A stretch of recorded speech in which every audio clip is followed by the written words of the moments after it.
RSN presents Labatt's Blue Jays Baseball. Brought to you by Labatt's Blue, the clean, true taste of Canada. By Esso retailers and agents across Canada. By your local bottler of Coca-Cola Classic. And by General Motors of Canada. From Exhibition Stadium in Toronto, it's Game 2 of this series between the Cleveland Indians and the Toronto Blue Jays. And today it's the calm after the storm. Yesterday the Jays fired manager Jimmy Williams and handed it over to Cito Gaston on an interim basis. And then the Blue Jays went out last night and put it to the Indians 5-3 thanks to a 6-hitter tossed by Jimmy Key. But Buck Martinez, the big story today, of course, who will the new Jays manager be? One thing is for certain, it won't be Cito. Well, Fergie, you and I both sat down and talked with Paul Beeson and Pat Gillick all afternoon about the possibilities and just trying to grill them and come up with a weak spot in their personalities, but neither one would divulge. Cito Gaston won't be the manager. I think they learned a lesson that it's very difficult to go from being a coach on a particular team to being a manager of that same team. It's just a different relationship between the player and the manager, and I think Jimmy Williams really suffered from that relationship. So they have to go outside the organization. I believe so. Okay, so tonight we're going to have Pat Gillick as our guest on Extra Innings, so make sure you hang around for that. But right now, it's the Blue Jays and the Cleveland Indians coming up in Game 2.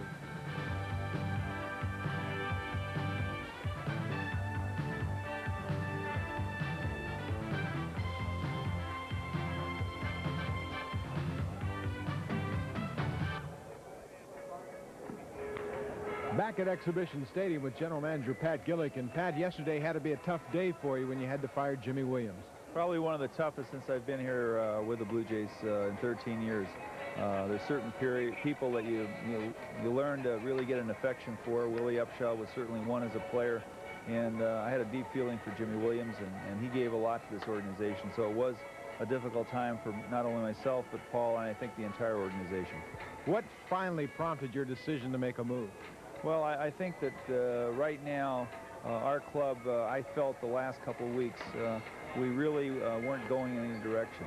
We seemed to be, Jimmy gave it 100%, the coaching staff and the players also, but it didn't seem like we were making any headway, and I think that this was a time before we got too far behind that we had to make a move that we thought might get this ship underway. Now, you've named Cito Gaston the interim manager.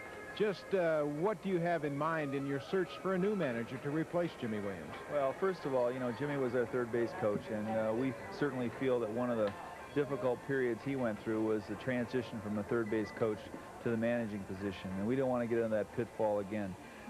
So we have gone through a list of candidates out of the inventory of baseball, narrowed it down from a long list to a short list, and we're going to be hopefully in the next week discussing our position with some of those people that are on our short list.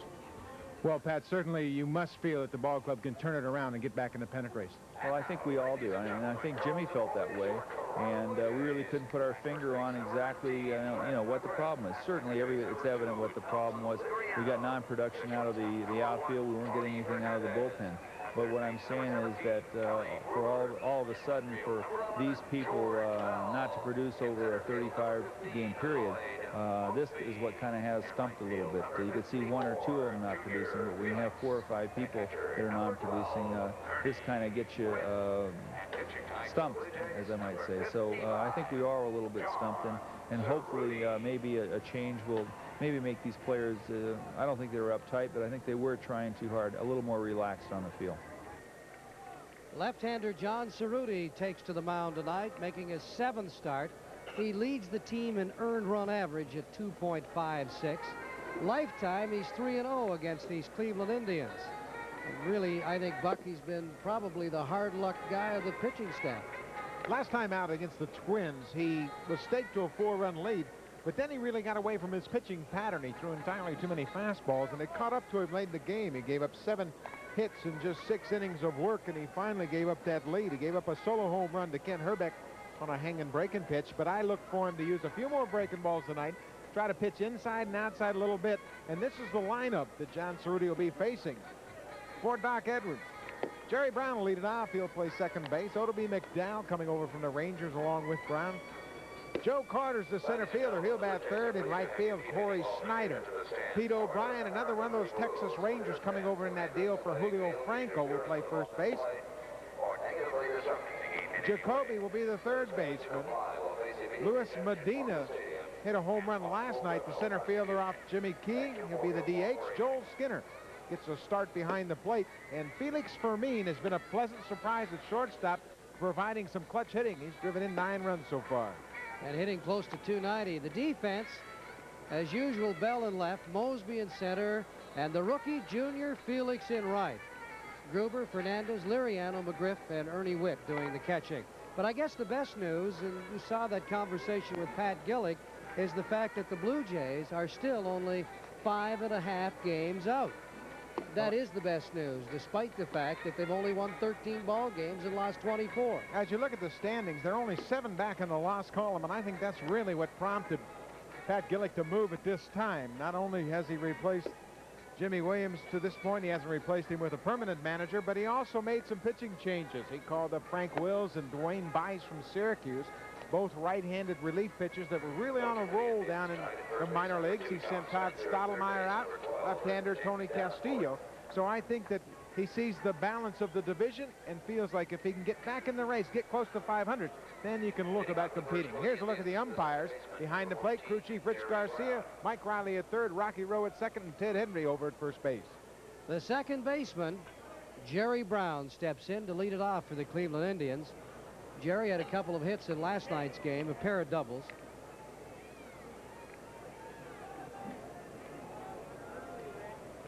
Just 23 years of age, came over from the Texas Rangers, and he was involved in that O'Brien McDowell deal for Franco. 4 for 9 his last 9 at bats, and Doc Edwards is really pleased with the fact that Brown gives him a little more range at second. A leadoff batter, switch hitter with good speed. Strike on the corner, John Cerutti. Well, 68 degrees, that might be the nicest day we've had here. Gorgeous day for baseball. It has been a very unpleasant 6 weeks as far as the weather has been concerned here. And as far as the Blue Jay fans are concerned, they haven't been too happy the way their ball club's been playing. I don't think anybody involved with the Blue Jays is happy about the way the things have gone to this point. But the fans continue to come out. No doubt about it. They're very supportive of this entire organization. I wonder if we've got our trumpet player with us tonight, Buck. Boy, I hope so. He was a thrill last night, wasn't he? What happened here last night, guy brought his trumpet to the game, and I'll tell you, he really brought this crowd to their feet. To Gruber, McGriff, 1 down. I don't know who this trumpet player was, but he started out in the bleachers out in left field, and then he worked his way around. It was behind home plate. Got 2 or 3 standing ovations. Kelly Gruber with a couple of outstanding plays defensively in last night's game. Takes this routine grounder and retires Jerry Brown for the first out of the ball game. O.B. McDowell steps in. You got to be careful with him. He's had 7 bunt base hits so far. Gruber in a little there. He tries to lay one down. Took that pitch. There's a look at the defense as they're kind of in between. You see McGriff in a little bit closer than normal for a left-handed batter because he has to respect McDowell's ability to bunt. Ground ball, Liriano to McGriff, 2 down. It'll be important to see how many ground ball outs John Cerutti can register. Last night, Jimmy Key had 21 ground balls in the ball game, and John Cerutti, very much like Key, has to utilize that sinking fastball, throw that curveball over ahead when he gets early in the count, and then bust the right-handed hitters. This is a very good right-handed power-laden lineup, and this guy right here, Joe Carter, is a lot of that reason. A complete player, one of the premier players in the game today. He was 0 for 4 in last night's game. Chops that one foul. It's off to a bit of a slow start. Just 3 homers and 20 RBIs, hitting .255 coming into tonight's game. But The Blue Jays' new manager, Cito Gaston, really had an easy time last night. Didn't have to leave the dugout. Jimmy Key went out and gave him a complete game. He did get the bullpen up and throwing in the 9th inning. I think that's just the way Cito would like it for the rest of his 10 years manager. I'll say. Sit in that dugout, not make too many moves.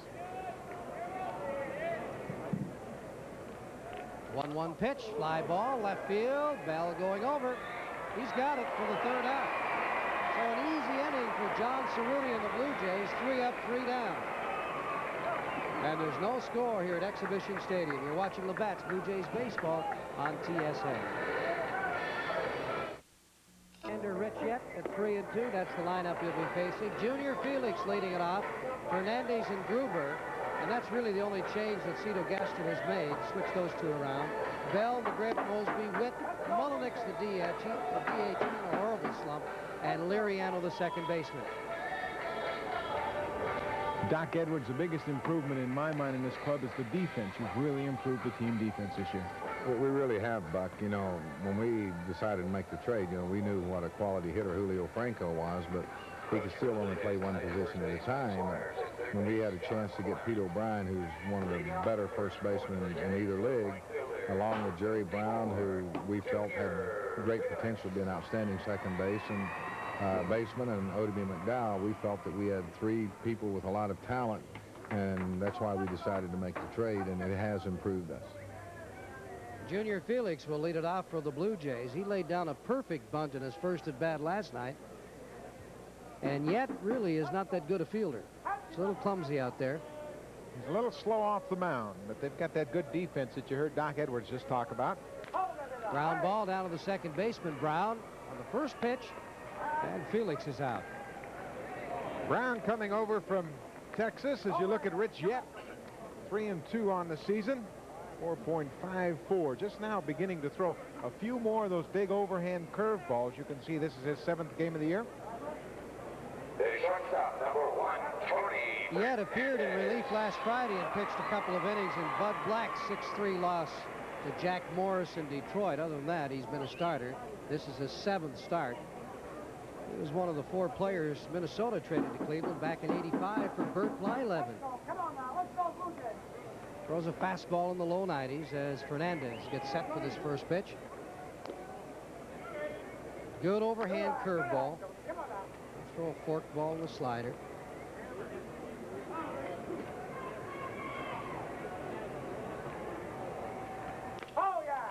Popped up. Shallow center field. The left fielder McDowell comes over and he's got it. McDowell had a long run on that ball. Joe Carter, the center fielder, didn't really pick it up that well and had to break back. Now McDowell has to come hard from his left field position. But the good speed made up for Carter not picking that ball up. McDowell normally a center fielder. Notice in last night's ball game, Buck, Fernandez popped up 4 times. No problem.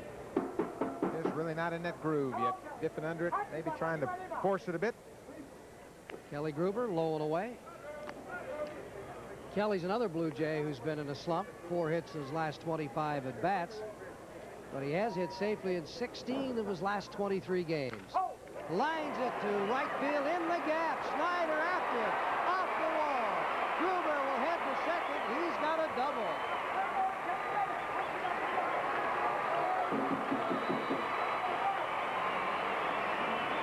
The one move that Cito Gaston made as a manager was to put Gruber back in that 3rd spot. Gaston feels like with Gruber in the 3rd spot, he might not try to guide the ball to the right side and regain some of that line drive power that we've seen in the past.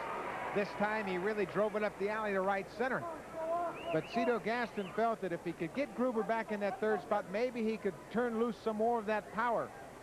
And he felt that maybe Gruber was sacrificing too much of his natural swing when he had to go to right field so often, conscientious of trying to advance the runner when he hit out of that 2nd spot. Well, with 2 down in the ball game last night, Bell drove in Felix from 3rd base for the game's first run. And with Gruber out there in scoring position, Bell's got a chance again. Bell hitting .361 with runners in scoring. Bell has got to get hot. Yep. And this is his kind of weather. A little popper into shallow right that Snyder will wait for, and he's got it. So the Blue Jays, George Bell leaves Kelly Gruber stranded at second, and after one here at Exhibition Stadium, no score. You're watching Labatt's Blue Jays baseball on TSN. Although the Cleveland Indians lost to left-hander Jimmy Key here last night, they've had great success against starting left-handers this season. They're 11-4. Well, Corey Snyder will lead it off here in the second, followed by Pete O'Brien and Brooke Jacoby. The heart of the Cleveland Indian batting order. Cerutti retired the side in order in the first inning. 2 ground balls and a fly ball out. Corey Snyder, 266. He got off to a real hot start, but he's mired in a 7-for-42 slump since the end of April. Ground ball. Hernandez one-hands it. 1 down, and that'll bring up the first baseman, Pete O'Brien. Pete O'Brien with the Texas Rangers. Bobby Valentine asked you to be somewhat of a leader. Are you required to be a leader here, or you just want to fill in and do a good job over first base? Well, I think leadership, it could come in a lot of different forms, Buck, and I'm not the most vocal person in the world, so when you have guys like Corey and Joe who've been in the league, Jake, Brooke Jacoby, and this team is just there are a lot of leaders on this team, so I don't feel like there's any one guy that needs to step out. I think we all go about our business in a very good way, and so I think it's a little easier. I don't think leadership was really a problem in Texas. I just think we didn't play very well.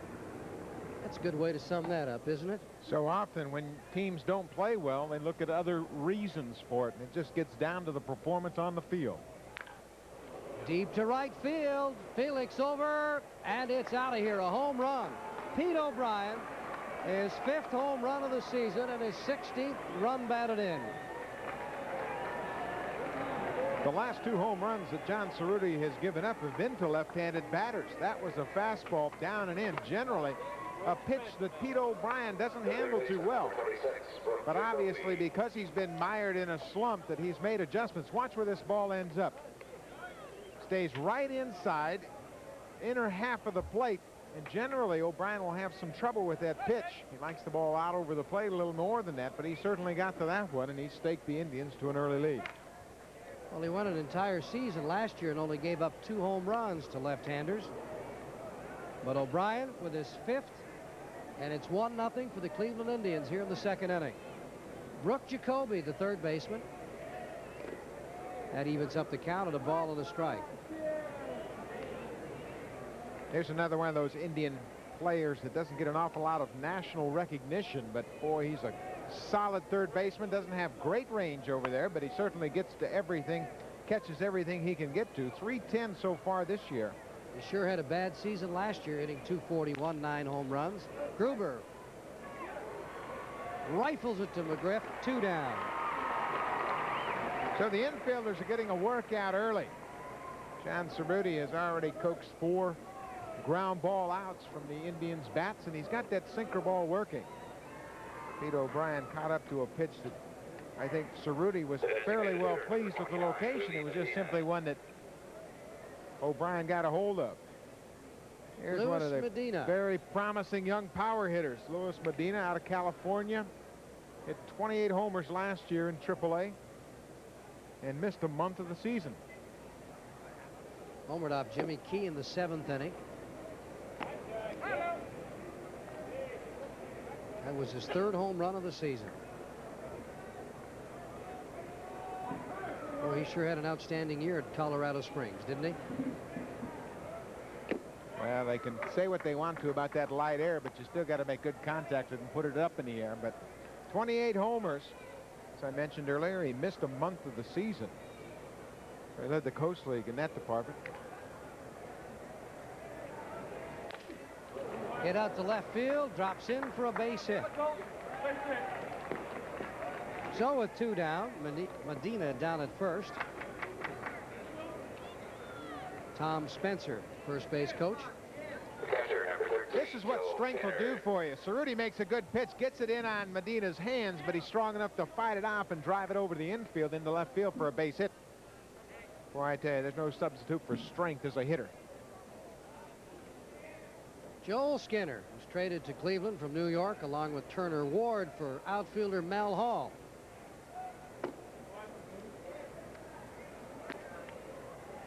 Skinner's always had a lot of promise, but never really put it together. With the White Sox, then with the Yankees. Pretty good defensive catcher, though. Fine defensive catcher, throws well, but never really put it together with the bat. He's in his 4th year. Lifetime .244 hitter against Toronto. What Doc Edwards likes now is the emergence of Andy Allenson behind the plate, just giving Allenson a day off. But he wants Allenson to catch about 130, 135 games as you look at Edwards on the bench. He likes having a #1 catcher behind there every day. Another base hit to left field. So early in the game, the Indians have hit Cerutti hard. A home run by O'Brien, and back-to-back singles with 2 down, Medina and Skinner. Manager, batting coach is looking on Cito Gaston, but that looked like a high sinker ball. Cerutti didn't get inside, just left it out over the plate. And Skinner swinging the bat pretty effectively in this part-time role with the Indians. Now the Indians have runners at second and first with 2 down. For the shortstop, Fermin, and Cerutti has been hit hard here in the 2nd inning. A 1-0 ball game. Cleveland leading. Fermin in his 2nd year. Played a few games with Pittsburgh back in '87. Brought him up again last year and got into 43 ball games.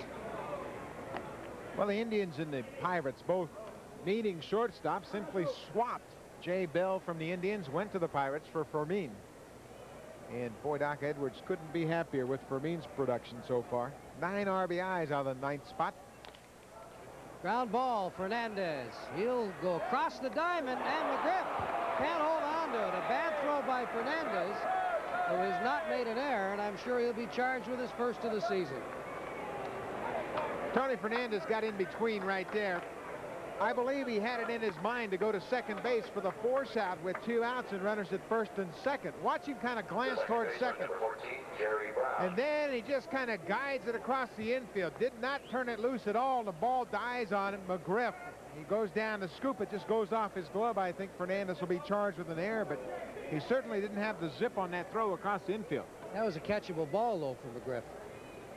I mean, it wasn't a good throw, but we've seen Big Fred scoop him out of the dirt on several occasions. So it's 2-0, Indians leading. Top of the order, Jerry Brown. Right up the middle, base hit. Here comes Skinner. And the ball is cut off by McGriff. So now all of a sudden the Indians lead it 4-0. So that error cost John Cerutti dearly, as Jerry Brown jumps all over a fastball right back through the box into center field to score 2 runs. But Brown certainly has chipped in his share. Costly error by Tony Fernandez, his 1st of the season. So O.D.B. McDowell now steps in. He's a switch hitter. 4-0, Cleveland leading. Brown, a good lead down at first. That pitch is a little outside. Called by home plate umpire Rich Garcia.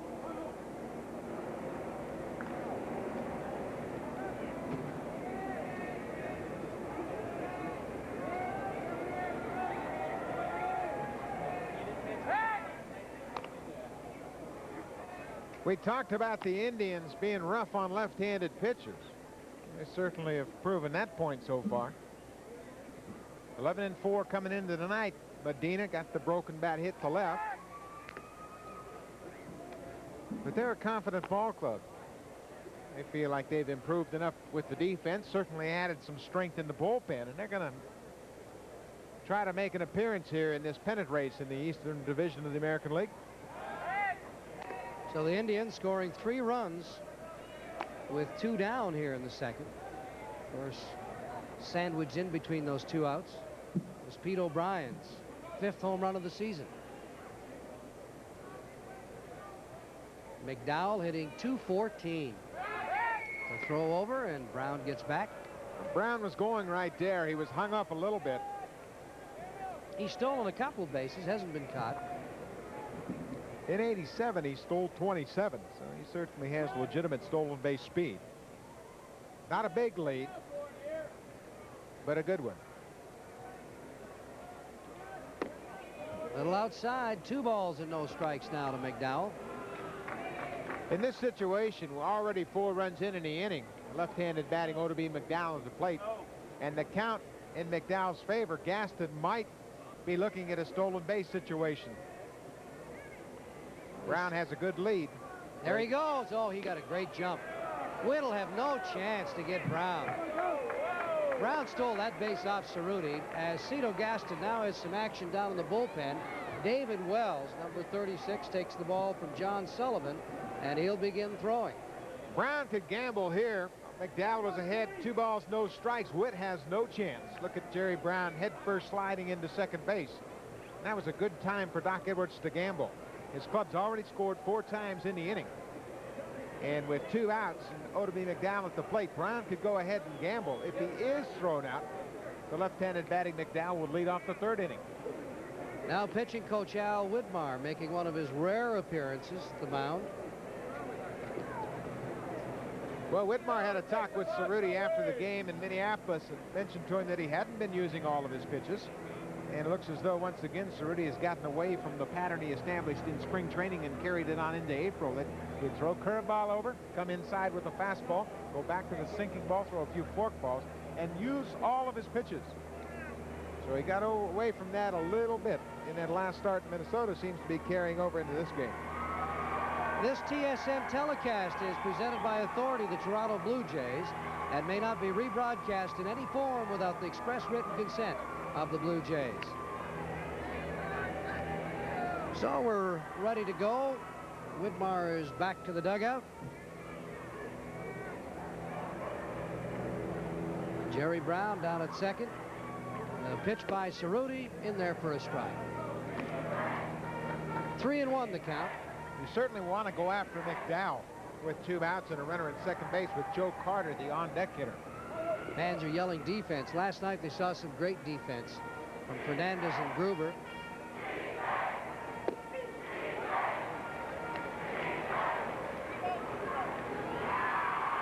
A full count. Cerutti's got to challenge McDowell right here with Joe Carter, the on-deck batter. 4 hits for the Indians, just 1 for the Blue Jays. A double by Kelly Gruber. 4-0, second inning, Exhibition Stadium in Toronto. Misses just outside. So the Indians now will send their 9th hitter to the plate here in the second inning. In center fielder Joe Carter, the best hitter in their lineup.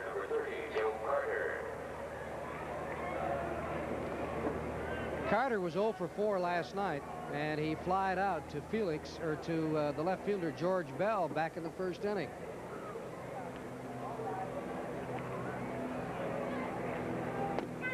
Breaking ball for a strike. Carter hit 27 home runs and drove in 98 last year. He leads the club in RBIs this year with 20, but he's only hit 3 so far. Good power down out over the plate, power to all fields. He'll drive that ball into right center. A rope down the left field line. It's a fair ball into the corner.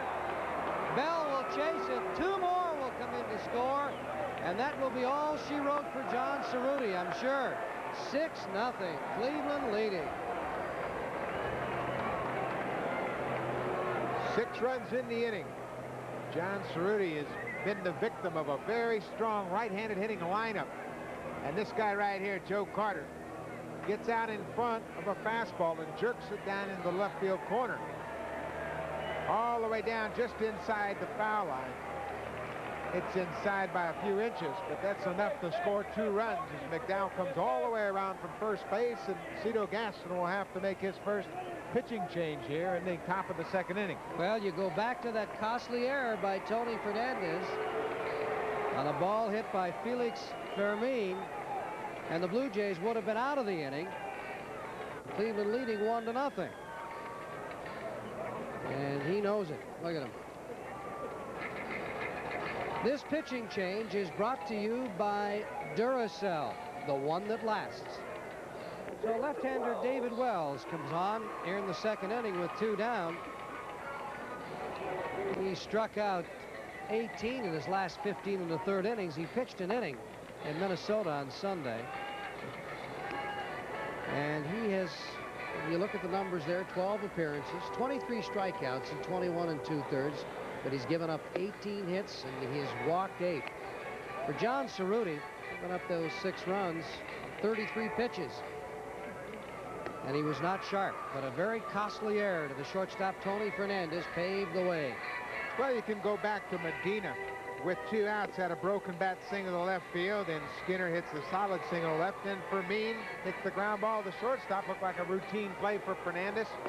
He simply made an error. I know we're not used to that happening very often, but it happens once in a while, even to a great fielder like Tony Fernandez. But it certainly proved costly for the Blue Jays here in the second inning. Well, with the managerial change that the Jays made yesterday and Cito Gaston managing his first game last night, the Blue Jays were really sharp. But here tonight, it looks like they've reverted to their old ways, the way they've been playing this season. An error here, an error there. I still contend that this is a good ball club. I think that they'll right themselves. There's entirely too much talent for them to continue to struggle and play poorly. Corey Snyder takes that pitch a little high. Well, on defense, and that's been one of the Jays' biggest problems, they're 12th. Only 2 teams have made more errors, and that's Milwaukee and Seattle.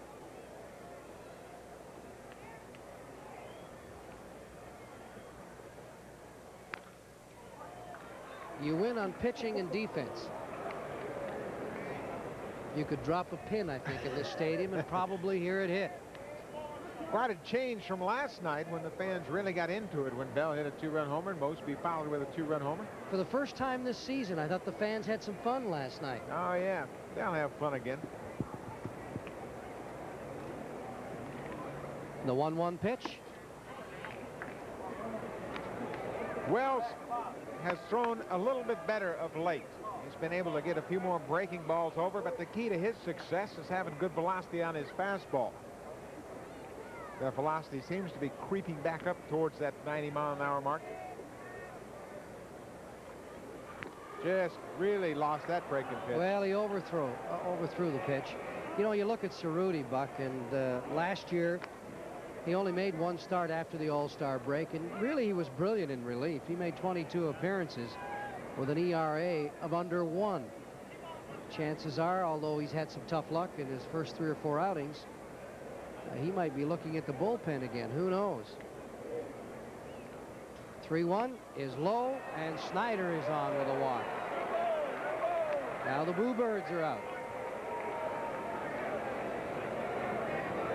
The first baseman, number 9, See how Whitmar shaking his head, talking to Gaston how Wells wasn't even close on this last pitch. Take a look at this one. That's a 3-1 pitch right there, bounced in the dirt, not even close. So they're seeing a very familiar picture here tonight, and one they don't care to watch much longer, I'm sure. Well, it was Pete O'Brien who started this inning off with a home run. That one gets away from the catcher, but nobody will move as Carter stays at second. Joe Carter couldn't see how far that ball went behind Witt. He said, I can't see it. I couldn't tell how far away it went. And when you're in doubt, stay where you are. Watch this ball. Witt came up, never stayed down on it. It actually hit off his glove. The batter O'Brien waving Carter ahead, but Carter simply couldn't pick up how far away from the catcher it was. With 2 outs, he didn't want to gamble. That pitch is low. 2 balls and no strikes. It looks as though Wells didn't get loose down in the bullpen. He looks like he's tight, like there's no velocity there whatsoever. He's given up 6 earned runs in his last 15 innings. In fact, he's allowed runs in 5 of his last outings. He has not been sharp. The 2-0 pitch hit right at the second baseman, Liriano, to McGriff. They get the final out. But the Cleveland Indians score 6 runs here in the second inning for a 6-0 lead. You're watching Labatt's Blue Jays baseball on TSN. The only earned run, of course, being that home run hit by Pete O'Brien. But it's 6-0, any way you look at it. As we go to the bottom of the second inning, McGriff, Mosby, and Witt will face the right-hander, Rich Yett. Cleveland just a half game back of the Boston Red Sox. They're 9-12 against the East Division this year, and 8-6 against the West. But the Blue Jays have their work. You know, there was a time in the last couple of years, in fact, you even go back to '85, their big year for the Blue Jays, when they were trailing 6-0. You could sit in the stands, Buck, and somehow you knew that they were going to come back and get into the ball game. Just a matter of time, wasn't it? And it's a matter of character. You just got to cinch up your belt and say, hey, we can come back. It's only the bottom of the second inning. And Fred McGriff is a good guy as any to start it off right here. McGriff was 2 for 4 last night. Fly ball, deep left field. Kiss. No, it's off the fence. McGriff will have at least 2. Oh, he came so close out there in left field for his 9th home run of the season. That's how you start right back in their face. McGriff takes this pitch on the outer half of the plate, goes with it, and with that long, powerful swing, almost goes opposite field for his 9th homer. McDowell draws a beat on it right in front of that Indian logo, and it just kicks off the top of his glove. But McGriff gave it a ride. Just eluded McDowell. Good concentration right there as he goes up on the wall and just can't quite come up with it. Mosby, the hitter. This is where Mosby simply has to be patient. At least advance the runner to third. You've got a lot of time. You don't have to get all the runs back at one time. You know, McDowell out and left, he's only 5'9", another inch or two, and he'd have caught that ball. 2 balls and no strikes. So in this situation, when you're down 6 runs, you've got to be taking a strike. And boy, did he hit that home run last night. Right center field, a rope.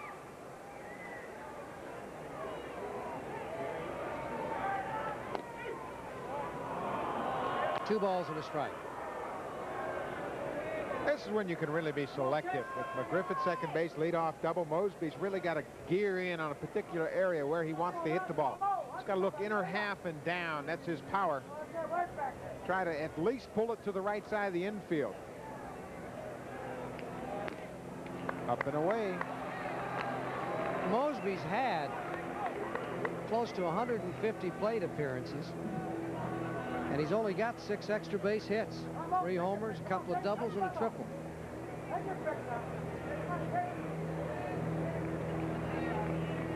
It has been by far his worst start ever and his worst season ever.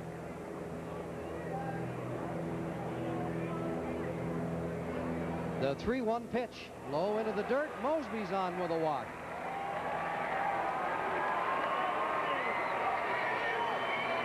It's important for the Jays to counter that 6-run top of the second inning with a run or two of themselves. And now Mark Wiley, the pitching coach, is going to go out there and have a talk as Mosby takes ball 4. Skinner tries the backhand, and it trickles away from him, goes off Mosby's foot, but not far enough for McGriff to advance. Mark Wiley, out talking to Yett, he was a Blue Jay back in '78, just for a couple of games. He was a pitching coach with the Orioles in '87. Boy, that's the conversation. It's short and to the point. Listen, you just got 6 runs up on the board. Let's don't lose the enthusiasm. Throw the ball over the plate, throw some strikes, and keep the defense out here on their toes. We don't want to let the Blue Jays back in the game already. You give up a double, then walk the second guy. First and second, nobody out. Got a pretty good power hitter in Ernie Witt. It's interesting to note that left-handers had close to 300 off Yett last season. Witt still looking for his first home run of the season. Takes that pitch inside for a ball. Now he falls behind with that big curveball. Witt can really sit on a high fastball now. That's his power, something that he likes up out over the plate. Yett's got to throw a strike.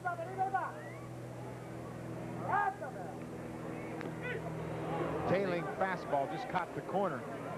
9 of Ernie's last 14 hits have been for extra bases.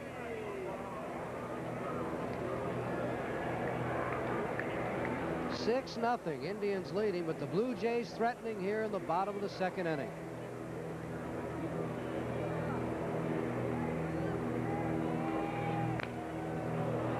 Good curveball. That shows me that Skinner and Yett, the battery, have really got back and put their heads together, throwing that curveball when he was behind. One thing, what about his book? Catch a Major League Life. Do you think it's had an effect on the umpiring or his teammates? What do you think? I don't think it's had any effect on the umpiring. I think the umpires were upset about it, but I don't think they're going to change their style of umpiring. That's a bounce. McGriff and Mosby will each move up a base. And the count is 2 balls and 2 strikes. That'll drive a catcher crazy. Sitting back there expecting a ball over the plate. Skinner, as big as he is, did his best to block it, but watch how far in front of the plate it is. That's a 55-foot curveball. Way out in front there. Witt's got a chance to take a swipe at it, cricket style. Hit it on the bounce. Now McGriff goes down to third. Mosby over to second. So the Jays need to cash in a run at least in this situation. Nobody out. Yett checks the runners. Here's the 2-2 pitch. Bounces it again, but this time it's blocked by Skinner. So it's a full count. And of course, with a 6-0 lead, manager Doc Edwards does not have anyone up in his bullpen. Yeah, but a couple more of those pitches and he will. He's going, what's in the world's going on out there? Mark Wiley, you're the pitching coach. You telling him to throw those pitches? And Yett's wondering, hey, I got a 6-run lead. Starters don't enjoy that kind of cushion too often.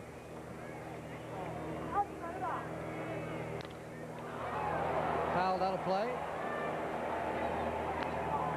About 23,000 fans here tonight. They had a crowd of just over 22,000 last night. Wind is blowing in from center field.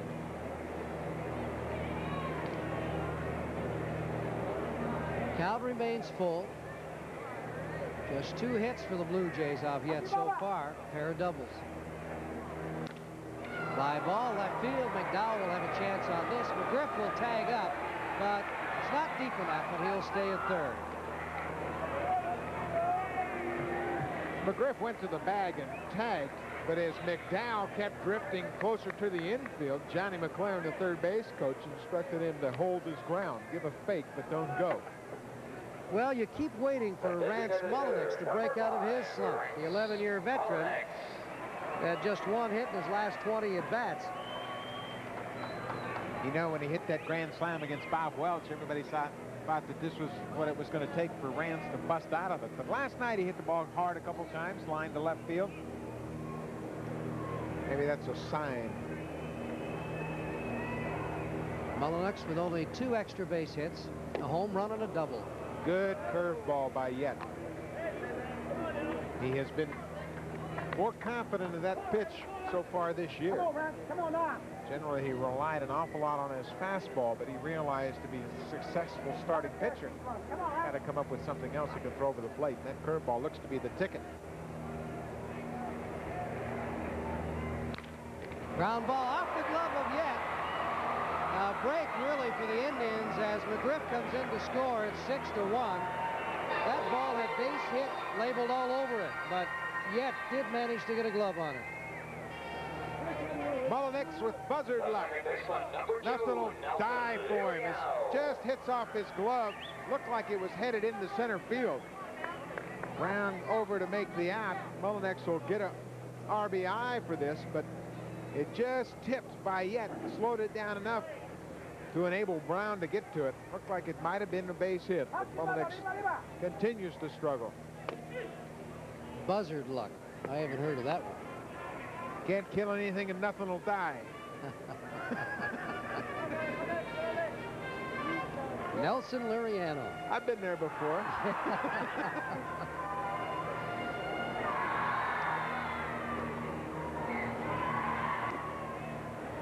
That evens up the count to Liriano with a ball and a strike. First and second, nobody out. Then second and third, nobody out. Sure big if they could cash one more run in this situation. Ground ball, base hit. Mosby comes in to score. It's 6-2. Nice job by Liriano as he chips in with a 2-out single to right field. And what that does is it scores McGriff, who doubled, and then Mosby, who walked. But Liriano really shot one through the hole on the right side.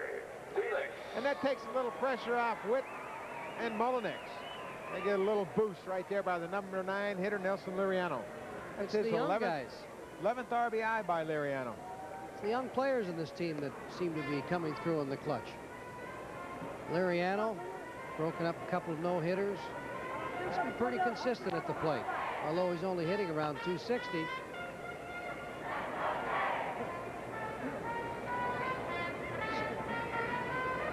Our trumpeter is here. We've got to find him. There goes Liriano. The throw by Skinner. Liriano's in there. He's got his 5th stolen base. Joel Skinner with a strong arm, but Rich Yett ignored Liriano to a point where he got a great jump at first base. I love this aggressive style. They're still down by 4 runs, but with 2 out, Liriano took a gamble. Skinner takes a little bit of a long time to get rid of it, but he has a strong arm. Fermin takes the throw, not in time. And Junior Felix has been hitting .600 with runners in scoring position. He's 6 for 10. And boy, what a difference he's made in this ball club. Well, he gives him a bona fide leadoff man and frees up Fernandez to move up and down the lineup. Mosby struggled in that leadoff spot. And hopefully he can relax a little bit, concentrate on his stroke, and get it all back together down a little bit lower in the lineup. I wonder how long it'll be before they move him to center field.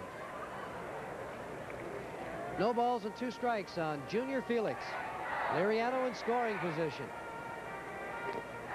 Bounces that one, and there goes Liriano. There's no throw. That's what it's going to take for these Blue Jays to get out of this bad situation they're in here. Anticipation, thinking about taking the extra base. Yett has already thrown several balls in the dirt. Liriano has that in his mind when the ball gets away from Skinner and takes the extra base. Sure looks like it's going to be a long night, doesn't it? That's all right. We'll stay here all night as long as they can come back and get in this game.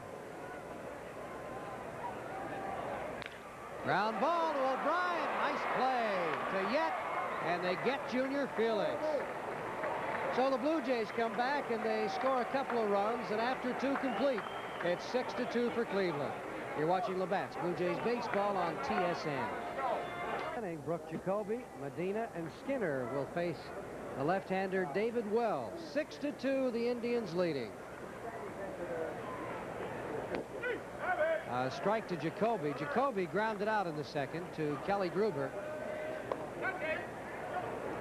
5 of the 6 runs unearned. Costly error by Tony Fernandez on a ground ball hit by Felix Fermin. Paved the way for 5 runs.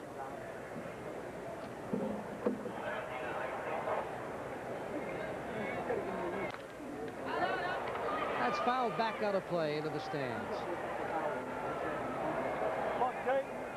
Well, this is the man right here that stirred the crowd up last night, and he's here tonight in the stands. You heard him a little earlier. I'm sure he'll get them going sometime tonight. It's a little hard to get them worked up, though, when they're down by 4. But after watching his performance last night, I'm sure he'll do it. Wells gets a strikeout. There's that big curveball. He gets over the plate, and with 2 strikes, Jacoby had to take a rip at it, but it looks as though Wells is a little looser this inning. He came in with 2 outs in the top of the 2nd inning, walked the first batter, Corey Snyder, then got Pete O'Brien to ground out to second base, but it looks as though he's a little freer with that arm action. DH Luis Medina. I'd like to remind all our viewers that Pat Gillick, the general manager of the Blue Jays, will be our guest tonight on Extra Innings immediately following this game. So if you've got any questions, anything you want to ask Patrick, he will be here with us. I'm sure you've got a few questions, I would think. And all those armchair managers sitting out there, call in.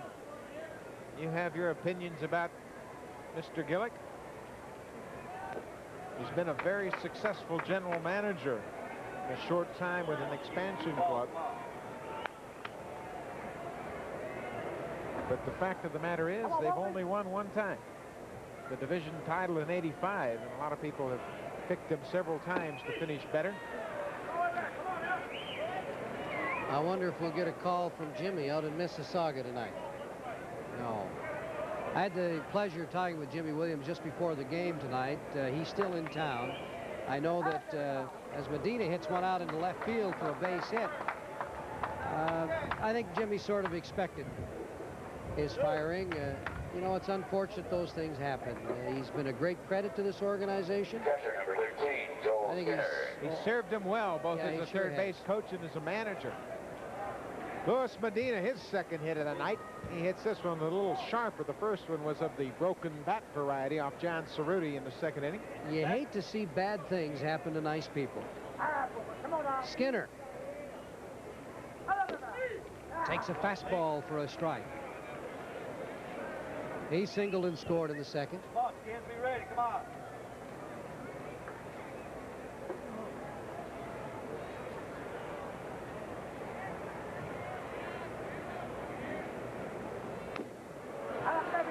Good fastball, went upstairs, just blew it right by Skinner. And Wells showing signs of a little more consistency with that good fastball. They certainly need him to pitch well. Tony Castillo, the other left-hander out of the bullpen, up until yesterday, sent to Syracuse, struggled a bit recently. Another good fastball just inside.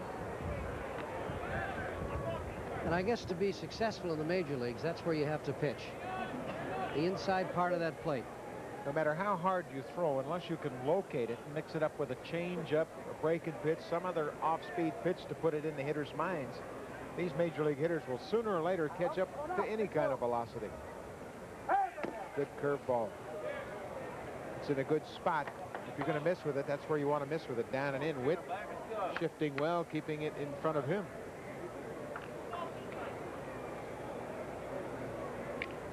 Now I believe they come back with that fastball inside half of the plate. Popped him up. Out of play. So the count remains 2 balls and 2 strikes. Well, who do you think the next manager will be? A lot of names have been bandied about. Boy, I tell you, I don't know. I mean, you hear them talking of Piniella. Bobby Cox's name has been mentioned. Gene Mock, Billy Martin, Dick Williams. Well, one thing for certain, it won't be Billy Martin. It won't be Dick Williams. Won't be Cito Gaston. Won't be Earl Weaver. We got that much out of Mr. Beast and Mr. Gillick. But they're pretty close to the vest on this one, aren't they? Gene Mock's an interesting name.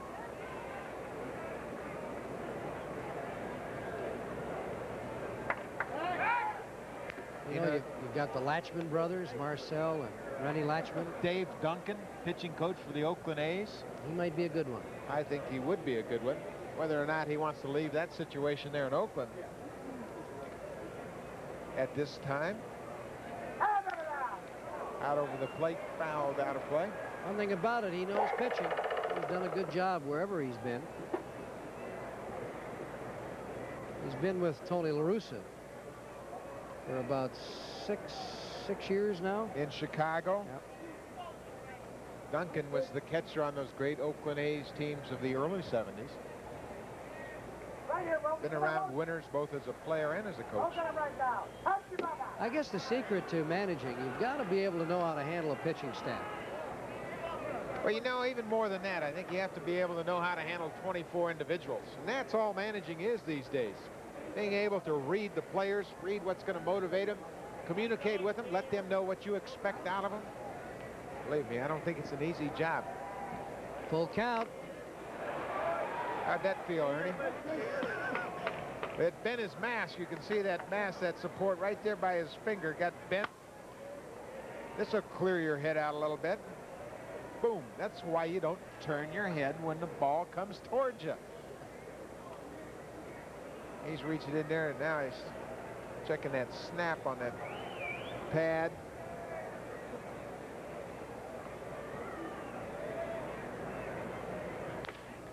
Ground ball. Liriano gets one.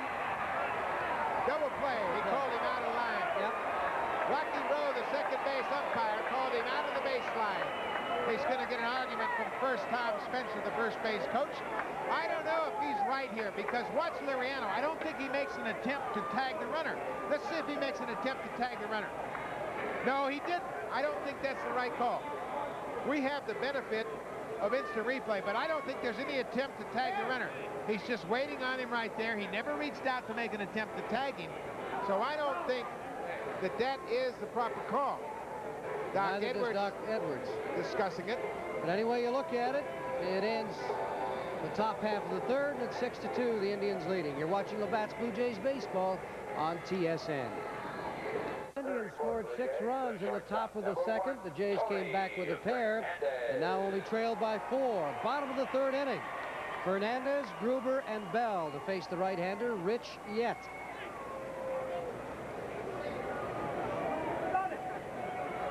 Tony Fernandez flied out to Oddibe McDowell, or popped up back in the first inning. Took a little off that pitch. Misses for a ball. Fernandez average dropping under 250. Ground ball down to the second baseman, Jerry Brown. Fernandez out of there.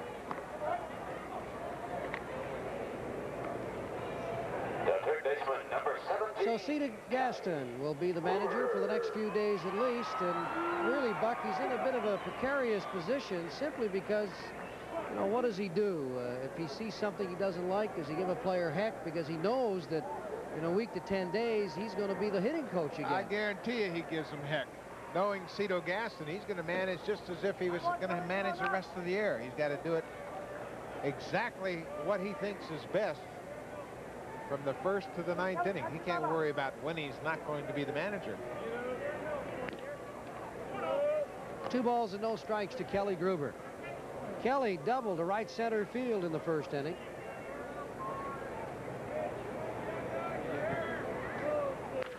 Slaps it, just foul. Oh, that just missed by inches. Mike Riley, the third base umpire, right on top of the play, as that ball just was a few inches outside the line past third base. Gruber looks as though he's starting to get a little more comfortable at the plate. Now he's kind of limping around on that ankle. Heavily taped left ankle. Tommy Craig, the trainer, out. Says he's all right. Yep. Sure doesn't look like it, though, does he? You know, he missed 5 or 6 games. You can see it taped underneath the sock. Those things are painful, especially when you get that ankle wrapped so tight. It gives support. Sometimes it's painful, just the ankle wrap. 2-1 pitch. Ground ball. The shortstop, Fermin, fires it across to O'Brien. 2 down.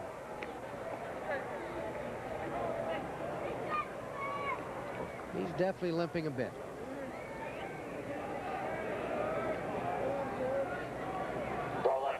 So with 2 down, that'll bring up George Bell, who flied out to Snyder in right field in the 6-2 ball game.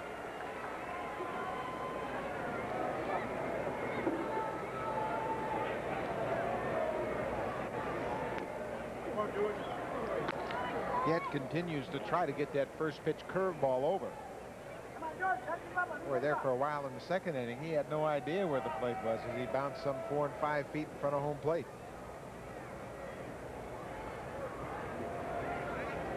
George with 16 career home runs off of Cleveland pitching, hits that to left field, but right at McDowell. So 3 up, 3 down.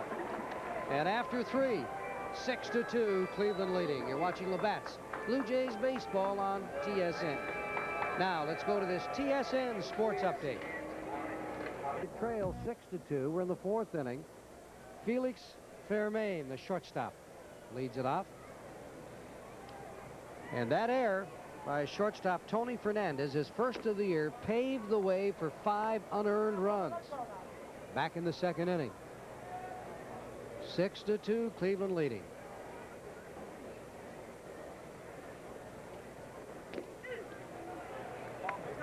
Fermin came over from the Pirates, as we mentioned earlier, in a trade for Indian shortstop Jay Bell. And boy, has he been a big surprise. Batting .283, 9 RBIs. It was interesting to hear Doc Edwards explain why Fermin was available. They felt that Fermin, batting in the 8th spot ahead of the hitter, didn't swing the bat well enough for the Pirates to go with him.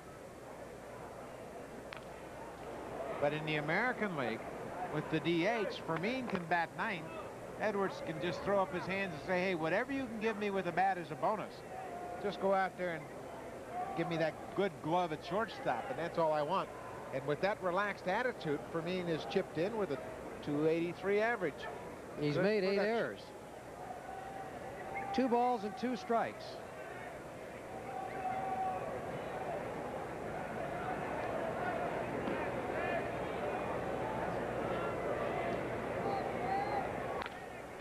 He's jammed. Ball's hit down to McGriff, and he'll make the unassisted putout.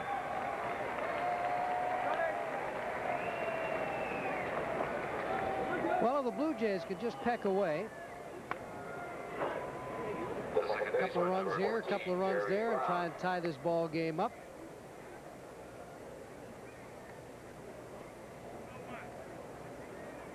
Jerry Brown, a big 2 RBI single. Come on up, woman. Come on, woman.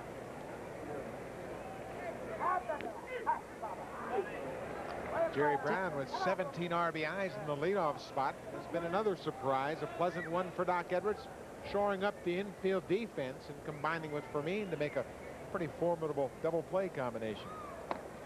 Tell you, Wells is throwing some heat up there tonight. After the first 2 batters he faced in the 2nd inning, when he came back in the 3rd, it looked like he was a little freer, a little looser, and popping the ball a little better. 1-1 pitch for a strike.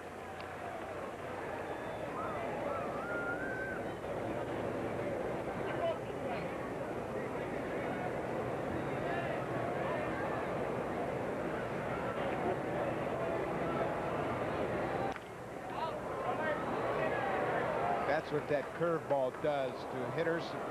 Gets Wells the advantage of maybe a foot or so more on that fastball. When the hitters know that Wells can spot that curveball over the strike zone and then come back with a good fastball, the batters have to be a little bit less aggressive. And as a consequence, Wells can get that fastball in on him. Ground ball. Fernandez. 2 down. See, Fernandez didn't even want to take that throw as the infielders threw it around the infield because he's disgusted in himself for making that error. He fired that ball across the infield as if to say, this is how you do it, to himself. He's pretty tough on himself out there. Oh, he'll be fighting that error all night long. The line on John Cerutti as McDowell steps in with 2 down here in the 4th. An inning and 2/3, 6 runs, only 1 earned, 5 hits, didn't strike anybody out, and walked 1.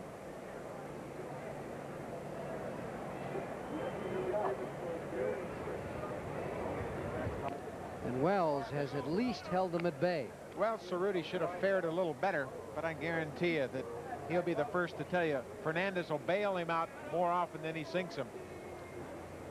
You got that right. The 2-0 pitch for a strike.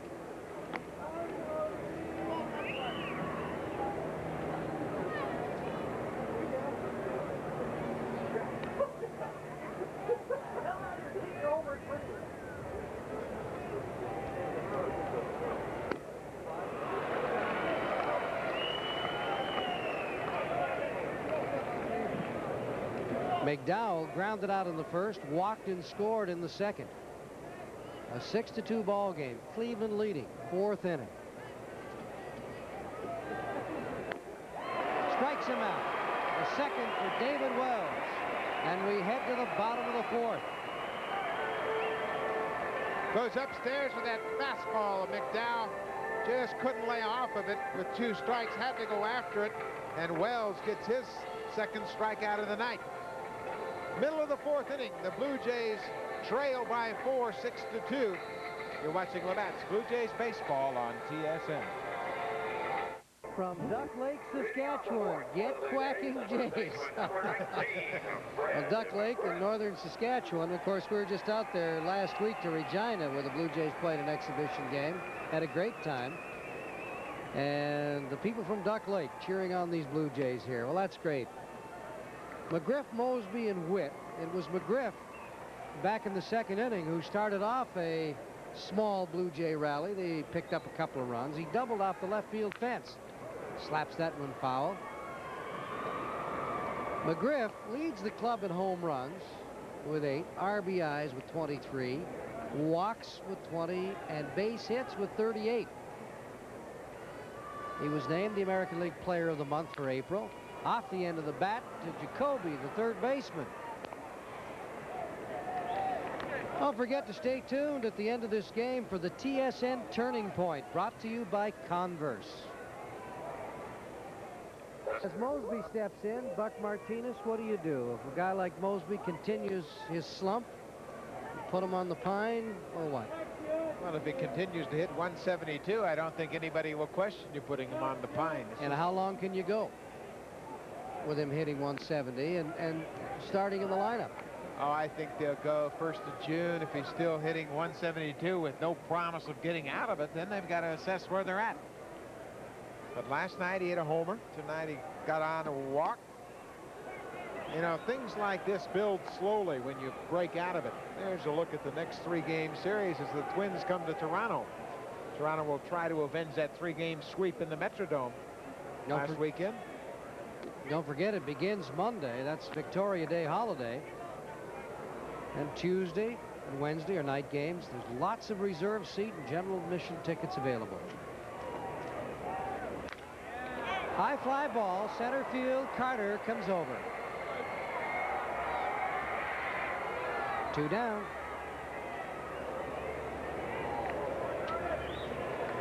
Oh, the struggle continues, doesn't it? I tell you, the frustration is just something that continues to build. You talk to yourself all night long. What do I have to do? You take extra batting practice.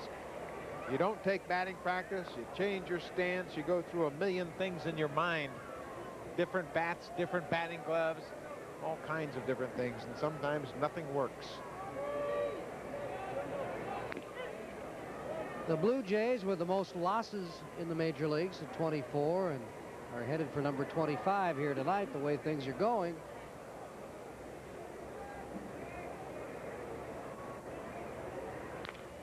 Ground ball, Jerry Brown, the second baseman, as Witt hit that one off the end of the bat.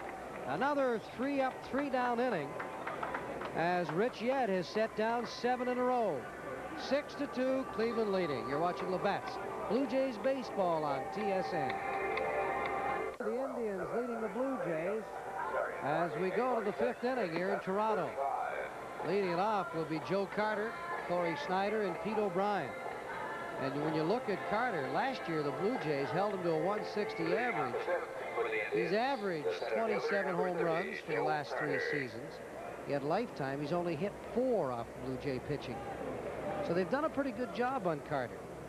Blue Jays have always been able to pitch batters inside, and Carter is one of those hitters that likes the ball out over the plate. Although he jerked the pitch down into the corner for a double to drive in 2 in his second at bat off John Cerutti.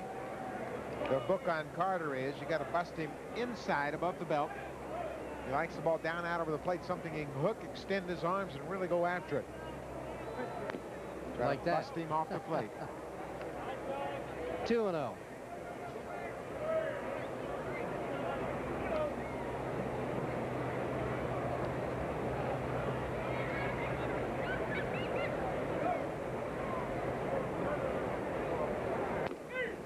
The outside part of the plate for a strike.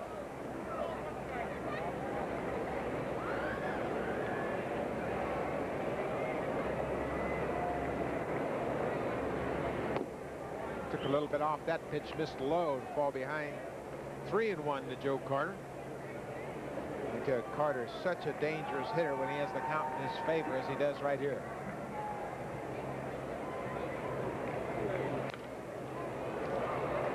Pretty good pass at it, but found it back into the seats. Don't forget, Pat Gillick will be our guest on Extra Innings tonight, immediately following this game. So Stay tuned for that one. 6 hits for the Indians. Just 3 hits for the Blue Jays here in the 5th inning in a 6-2 ball game. Did he go around? They looked for the appeal down to Ted Hendry, and he said no. The Labatt's player of the game for Toronto will receive something new under the sun. Canada's new Prima Shot. The world's first automatic camera with detachable infrared remote control. Compact with the latest technology and the remarkable removable remote control. As well, an amateur baseball team will be the guests of Cannon at a future Blue Jays game. You folks at home be the judge. Did he go around? I don't think so. Ernie Witt thinks so. He's asking for the appeal, but Ted Hendry said no. Carter gets a walk. He's on first base. Nobody out. Corey Snyder swings through that first pitch. He grounded out back in the 2nd and walked in the 3rd. Struck out over 100 times last year. He's another guy that the Blue Jays held to a 160 average last year. Carter, for a big guy, is a good base runner. He'll steal you a base. Stole 27 last year.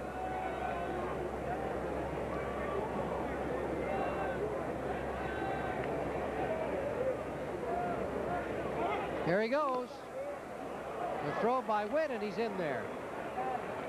Carter was dusting himself off before the ball got to 2nd. What a great jump he got off David Wells. He really kind of decoyed Wells. He faked. He was leaning back towards the bag at first. Witt makes a pretty good throw here, but look at Carter.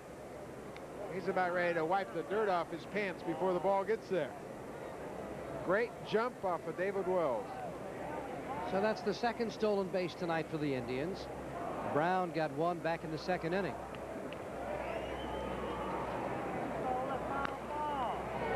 Snyder fouls that one off his foot. You can see that pad on the foot. He's done that before. He's got a protective piece of padding there on the instep. And he tries to protect that instep. He swings over the top of a lot of those balls down and in, and will foul it straight onto that left foot. Walking around trying to get some feeling in it, saying to himself, why do I always do that? You know, it's something. You look at the Cleveland Indians over the last 6 years, they have lost 6 straight season series to the Blue Jays. They have not won a season series since '82.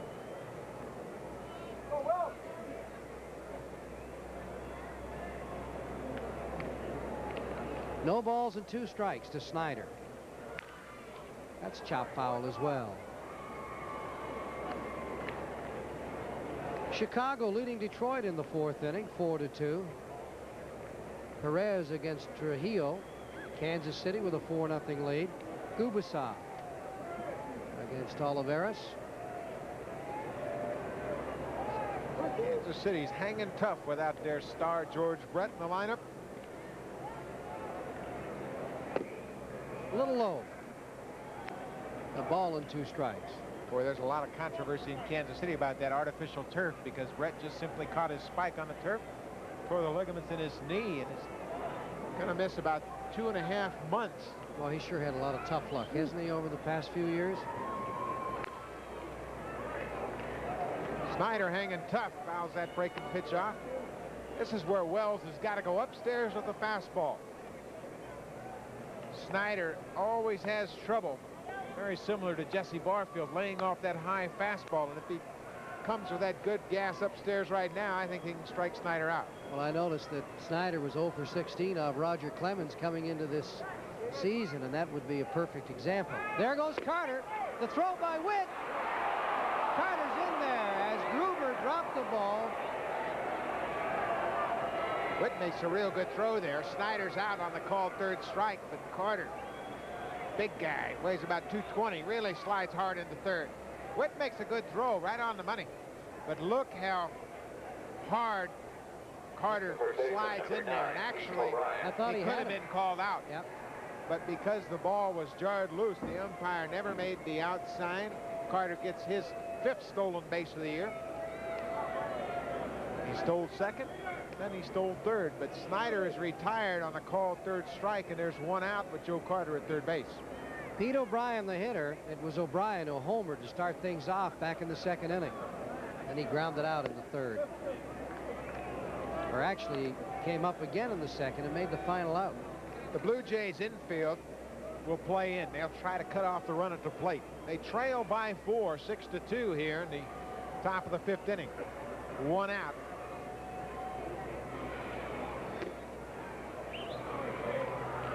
What did you think of the Blue Jays sending Stottlemyre and Castillo down to Syracuse?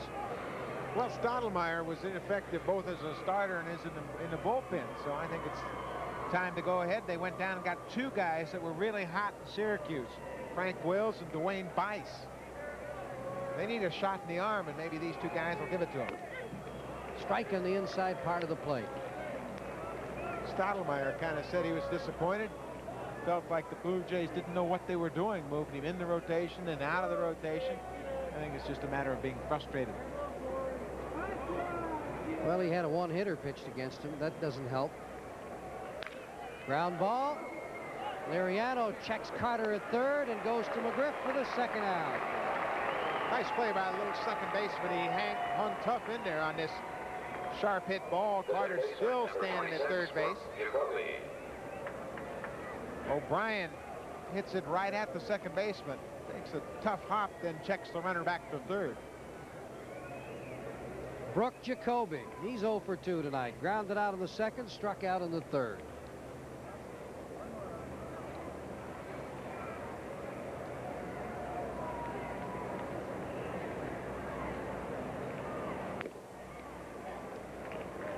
Good spot with that fastball. Boy, it'd be a big shot in the arm to the Blue Jays offense if they could strand Carter at third base after he reached on a walk, stole second, then stole third. If they could leave him out there, that'd be a big boost for the ball club. Evens it up at 1-1. Spectator has a souvenir. Well, our next telecast on TSN, as far as the Blue Jays concerned, Friday and Saturday nights in Chicago against the White Sox. First-year manager Jeff Torborg over there with the White Sox. And really, they're not playing that badly. Last place in the West, but they're just 5 games under 500 at 16-21. That's some pretty promising young players over there. The 1-1 pitch inside.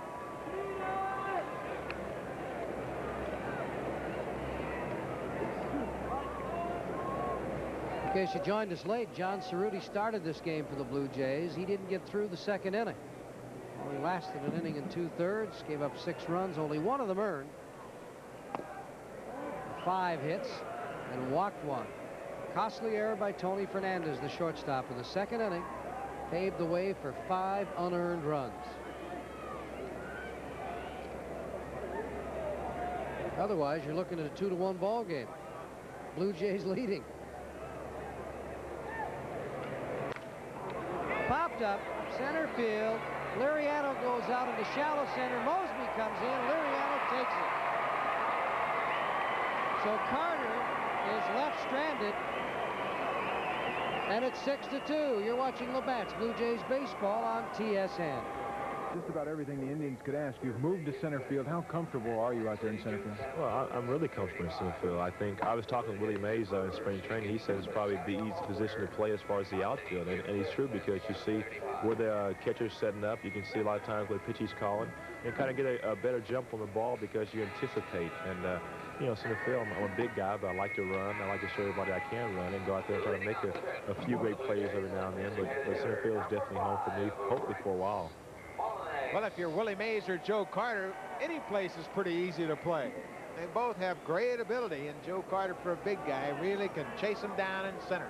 You have to go a long way to meet a nicer guy than Joe Carter, don't you? Boy, he's a classy guy. Yeah. Mullinex leads it off here in the 5th inning for the Blue Jays.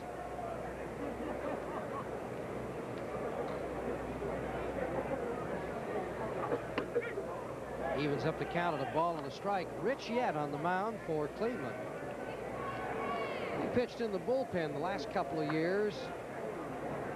Well, actually in 86, 87, and last year they brought him out of the bullpen, put him into the starting rotation. He's done a pretty good job. He finished up at 9-6 in 22 starts, but he failed to complete a game last year and so far this season. Mullinex to right field. Will it drop in? It does. Gets away from Corey Snyder. And the way Mullinex has been going, you'd almost expect Snyder to catch that ball. He finally found a hole. He dropped one in front of Corey Snyder in right field. That'll probably be scored as a base hit and an error. It goes away from Snyder right there. He tried to smother it, but it got away from him, enabling Mullinex to go to second base. They could score it double as I get a second look at it, and it just bounces away from Snyder. So the hitter is Nelson Luriano, who singled and had an RBI in the second inning. So the Blue Jays have a runner in scoring position, and Rance Mullinex here in the fifth. They trail by 4.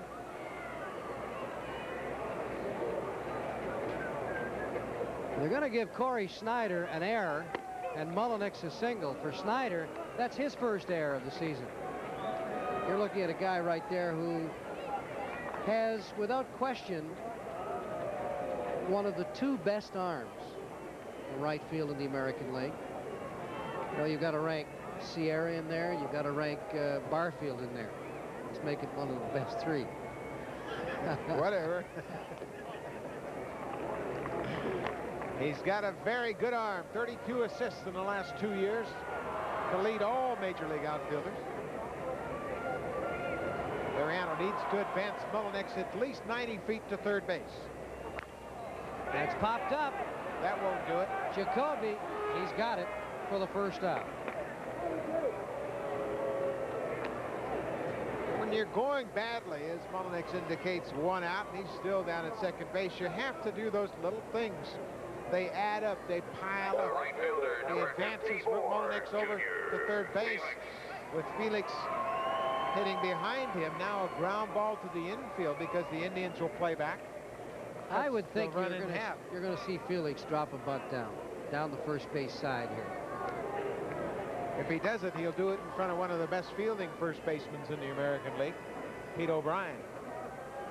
There's a look at the defense. You can see the second baseman, Brown, is shortened up.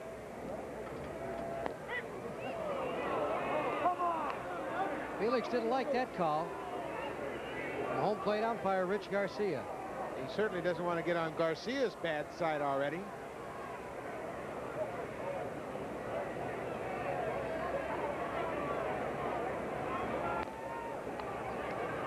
The reason I say Felix dropping a bunt down, he has such outstanding speed. He laid a beauty down last night, beat it out. In fact, it wasn't even a contest. The 1-1 pitch. Yet with a good sinking fastball, jumps out ahead, a ball and 2 strikes to Felix.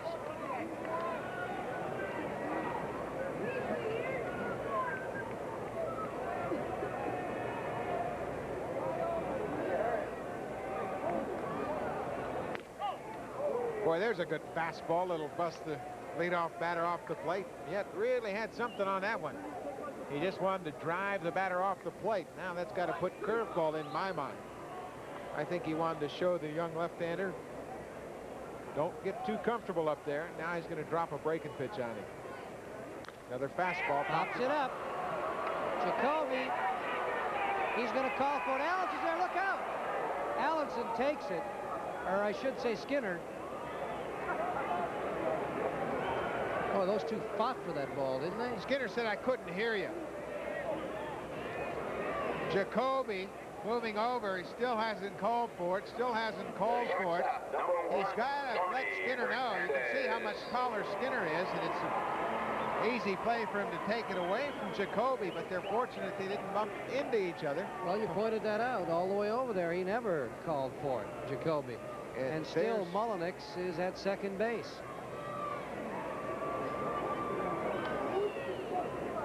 Two down. Tony Fernandez, the batter.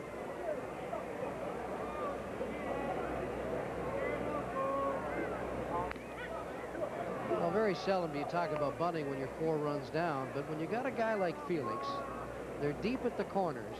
He's such an outstanding bunter. Strictly a situation where you're bunting for a base hit.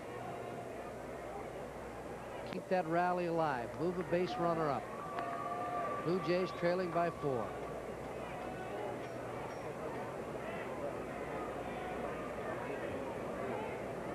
Fernandez tonight flied out in the first, grounded out in the third. Ground ball right at Jerry Brown. He'll flip it to O'Brien for the 3rd out. So Mullenix remains stranded out there, and through 5, it is 6-2. You're watching Labatt's Blue Jays baseball on TSN. Wells has done a pretty good job since coming on in the 2nd inning in relief of starter John Cerutti.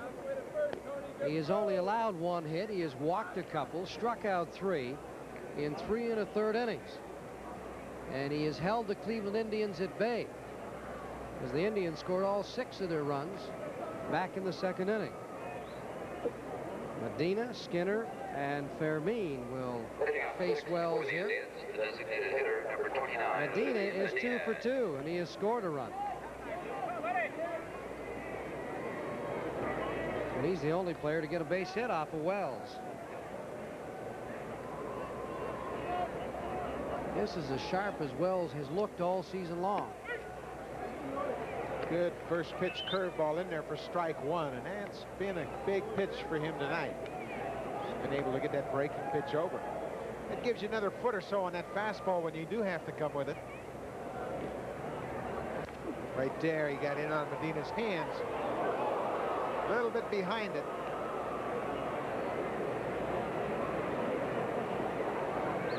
Pat Gillick, our guest on Extra Innings tonight. There's the number to call, 416-445-1811. Give us a call, collect, and ask Pat any question you wish about the firing of manager Jimmy Williams, or what he intends to do in the future, or what's happening with his ball club.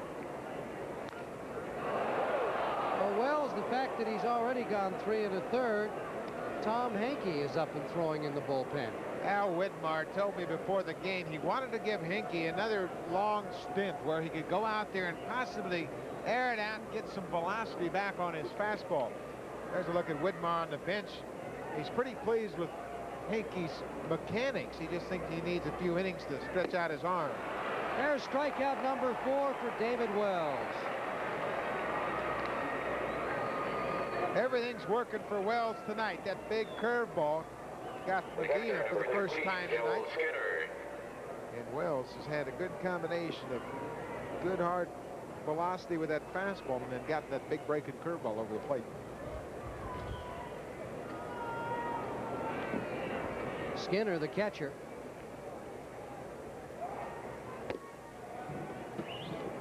Now, if you look at Tom Hankey, who's warming up in the bullpen, he pitched 3 innings in Minnesota the other day. That was his longest outing. Gave up 3 hits and an earned run, struck out a pair. But Tom has complained of lack of work, and that's why he doesn't have it on his fastball. And so the Blue Jays are going to accommodate him. Well, you know, we've talked about it earlier that Hinkie threw every other day, as most relievers did, Ward especially, and Hinkie also threw every other day down in spring training. Got a chance to throw on a regular basis, had pretty good velocity. Then they got into the month of April when the club wasn't scoring much, didn't have many leads, and he really didn't get a chance to pitch too much. Pitching coach Al Widmar.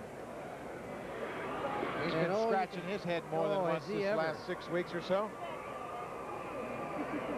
The entire ball club, especially the pitchers, look so overpowering in spring training as Wells finds the mark with a curveball to even the count at 2-2. Before you look back in that spring training and you remember everybody's talking, boy, if Jimmy Key didn't have a bad spring, the ERA would be under 2 for the entire club, that is. That's the kind of spring they had. Catches him, strikeout number 5 for David Wells. Took a little bit off this curveball and really had Skinner off balance. He couldn't even pull the trigger. 5 strikeouts for the big left-hander.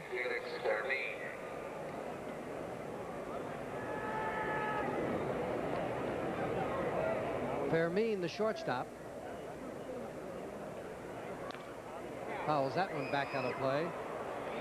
Tomorrow night, Dave Steve at 3-1 against Bud Black, who's 1-5 in the final game of this 3-game series. And then the Blue Jays will have an off day on Thursday, and it's into Chicago for a weekend series. Friday, Saturday, and Sunday. We'll be televising Friday and Saturday's games right here on TSN. They're both night contests.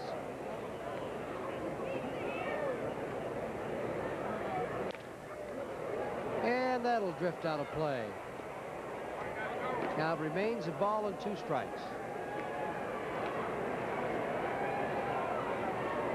You know, some have asked the question, why is David Wells still with this, or why is he still with this ball club? And he's got a good arm. He's had control problems.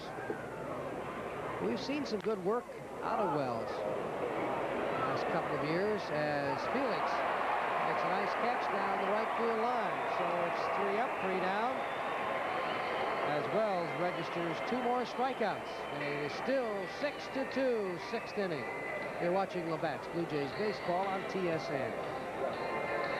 If you tuned in after the 2nd inning tonight, you missed all the scoring here, because the Cleveland Indians scored 6 runs in the 2nd, 5 of them unearned, thanks to an error by shortstop Tony Fernandez.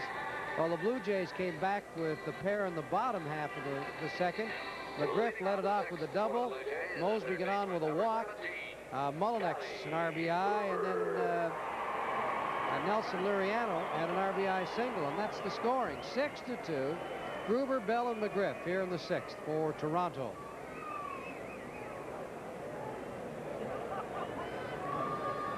Rich Yett still on the mound for Cleveland. Fastball a little high as Wells has pitched 4 1/3 innings. He's given up just 1 hit and struck out 5. Good job in relief.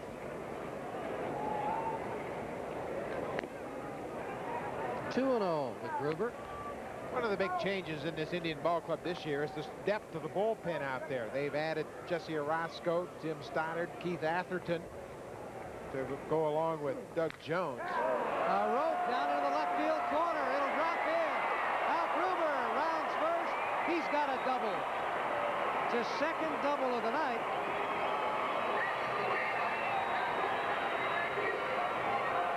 Gruber just missed his 3rd double when he lined the ball just outside the foul line in left field. But right here, Gruber really turns on this fastball, goes down out over the plate and gets it just inside the foul line to start things off for the Jays here in the 6th inning. We've seen this scenario before. Leadoff runner at second base. Mullinex did it last inning and died out there. Jays couldn't advance him. You know, it's interesting that Gruber is hitting so well. There's action down there in the Cleveland bullpen, but he's hit so well. That is only his 7th extra base hit. He's only got 3 doubles, a pair of them here tonight, 3 home runs and a triple. The left-hander is Scott Bales warming up for the Indians down the right field line. Bales pitched in last night's game. Doc Edwards has Bales and Orozco from the left side, and then of course Jones, Doug Jones, the right-hander, Keith Atherton and Tim Stoddard. He went around. Bell flied out to Snyder in the 1st inning and McDowell in the 3rd, so he's 0 for 2 tonight. Bell thought that ball moved kind of funny. He's going to have Richie Garcia check the ball. He went out after it, and that ball really ran in on his hands. Watch this swing right here. That ball really comes in on Bell, just trying to guide the head of the bat. And he thought it had kind of a funny movement on it, so he wanted to have the umpire have a look at it. Bottom of the 6th inning. Gruber with a leadoff double at second base. The 1-1 pitch into the dirt. Bell goes after it. Skinner's had his hands full with balls in the dirt tonight. Does a good job on this curveball. Now he doesn't know which way to go. Over here? Nope. Right there. Bell can look so awful in some swings and then come back and get you. Here's our trumpet player trying to get things going. He better crank it up right here. Get the band out, pal.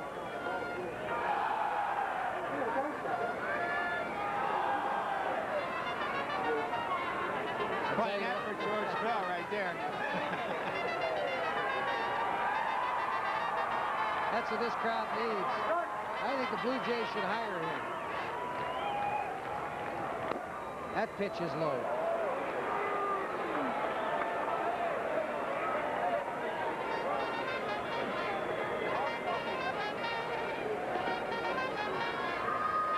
Now he's playing tequila. Tell you what, he's not bad. The 2-2 pitch is low. Now you've got McGriff in the on-deck circle. One swing of the bat, and the Blue Jays trail by 1.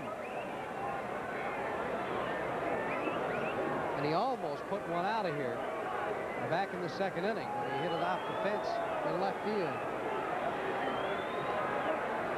Yett was a bit shaky in the second. Appears to be struggling with his control here in the 6th. Boy, that's a gutsy call by Skinner right there. 3-2 breaking pitch. He's going to go out and talk to Yett about it and say, hey, how'd you like that call? Let's do it again. The Labatt's player of the game for Cleveland will receive the Weed Eater, Canada's #1 trimmer for convenience in lawn and garden care. Available in gas or electric bottles. Weed Eater trimmers and blowers. It's a full count to George Bell. Nobody out. Gruber down at second.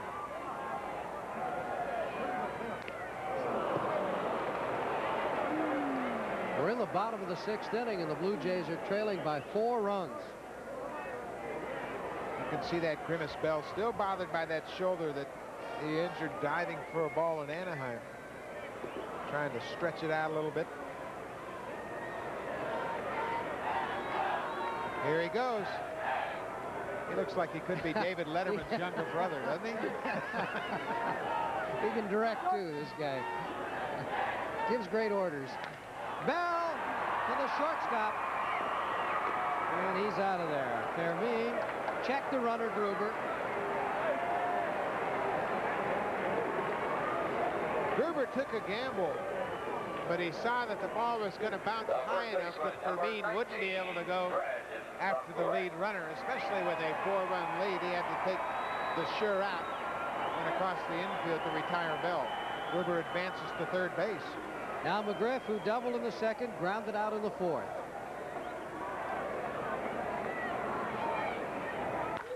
Look out! Hit deep to right. Back. It drops in front of the fence, and McGriff will have a double. His 2nd of the night. Gruber scores. It is 6-3.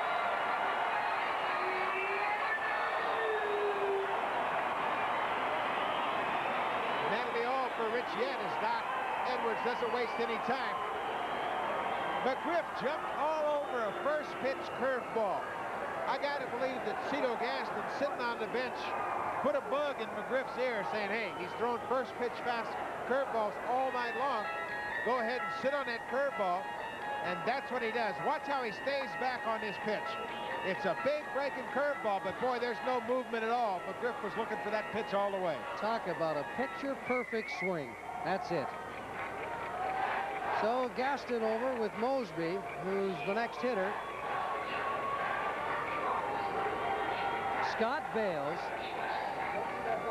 has come on to replace starter Rich Yett.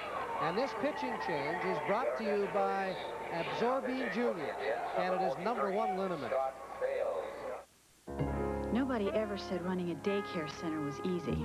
So when my arms feel like I've lifted 1,000 4-year-olds, that's okay. I know what to do. Trust Absorbine Jr. to effectively soothe overworked muscles. Left-hander Scott Bales, who pitched last night an inning and 2/3, didn't give up any runs, only a hit, and struck out a batter in the 5-3 loss. So he has come on. He's a finesse pitcher. Well, the knock on Bales, he'll be sailing along in a game and suddenly gets pounded, and that's been his history. But you'll see, 9 strikeouts in 20 innings. Doc Edwards, Doug Jones has been outstanding as a short man in the bullpen, but it's not a one-man show anymore down there. No, it's not, because last year, Buck, I mean, you being an old catcher will understand this. A lot of people don't realize it was overshadowed by Eckersley's performance last year. What he really had to do to save 37 games, he had 15 2 1/3 inning saves. And you know, from being a catcher, a blue pit, a swinging bunt can ruin those so many times. And it's just phenomenal what he did. But now we have a supporting cast to where hopefully it's an inning or an inning of third saves now. Let me restate what Doc Edwards said right there. 15 2 1/3 inning saves. That means Doug Jones was out there for 2 1/3 innings each time he got one of those 15 saves. But now Scott Bales has emerged as a pretty solid setup man, and he's on right here to face Lloyd Mosby.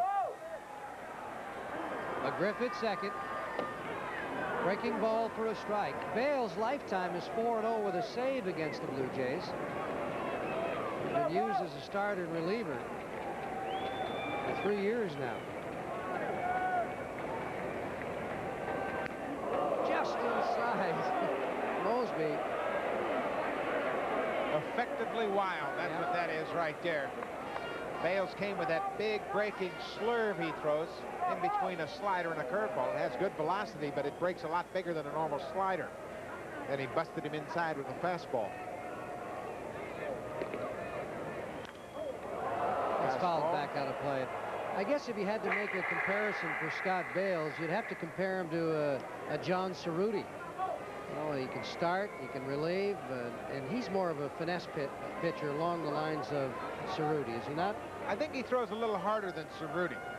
I don't think he has the big breaking curveball that Cerutti has, but I think he's got a little more velocity. Ground ball. O'Brien makes the play over to Bales. He reaches back and makes a nice play to get Mosby. O'Brien made a nice stop, but then almost tossed his club in air. He ranges far to his right to flag this ball down. Makes a fine glove play, but then throws it behind Bales covering first base, and Bales does a nice acrobatic job of catching it and then stretching to put his foot on the bag to retire Mosby. Well, this is a big run for the Blue Jays with McGriff sitting down there at third. It'll bring them to within 2. Ernie Wood at the plate. I'm a little surprised that Gaston didn't pinch hit in this situation with Pat Borders. Generally, when the ball club has been behind in a situation like this, they would go ahead and pinch hit Borders trying to score that run from third. Bales is a nasty left-handed pitcher on left-handed batters, and Wood hasn't had that many at-bats against him this year. So that's really the first decision that we've been able to question Gaston on.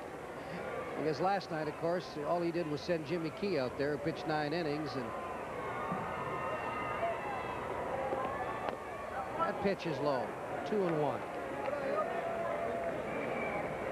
Even if Doc Edwards countered with Keith Atherton, who is up and probably ready down in the bullpen, I think Borders matches up a little better against Atherton than Witt does against Bales. Got that ball in on his fist. But Witt really has to hang in there now and try to drive it back up the middle, even into left field. Whatever you can do in this situation, take one off the fist, flare it into left, just try to plate that runner at third. Oh, good stop by Skinner. Jays will take one of those back to the screen, too. Skinner's been an active guy behind the plate tonight. Here they went after that wide breaking slider. Bales full count to Witt with 2 outs. Witt draws a walk. Now we're going to see a pinch hitter. And will we see a pitching change as Bob Brenly comes out with the lumber in his hands? That's okay. If they do go to the right-hander, Gaston can counter and bring in Ducey in the pinch hitting role for Brenly. So right here, he's got a little bit of an upper hand. So Brenly will come on for Rance Mullinex. Keith Atherton, the right-hander, should be ready down in the pen as Louis Isaac, the bullpen coach, watches. Doc Edwards making the lineup adjustments, and Mark Wiley going to go out and talk to Bales about Bob Brenly, because this is the first time that Bales will have faced Brenly. Will he leave Bales in there? I think he's going to leave Bales in there. I think he would rather have Bales pitching to Brenly than Atherton pitching to Ducey. He's out there telling Bales, reminding him of the scouting report on Brenly. Brenly has some power in the past, and a couple of years where he hit 20 home runs in San Francisco, but as yet to hit a home run in the American League. Timing would be pretty good right now, wouldn't it? Well, I'll say, tie up this ball game. Blue Jays trailed by 3. McGriff at third, Witt over at first base, 2 outs. Hit into center field, Carter coming in. Base hit for Bob Brenly. It is 6-4.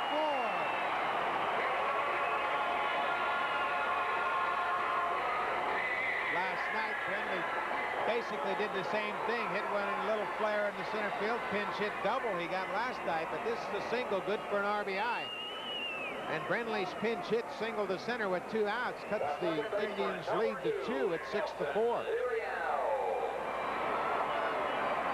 So Nelson Liriano had an RBI single in the second, popped up in the 5th. Witt at second, Brenly at first, 2 down. 6-4, 6th inning, Cleveland leading.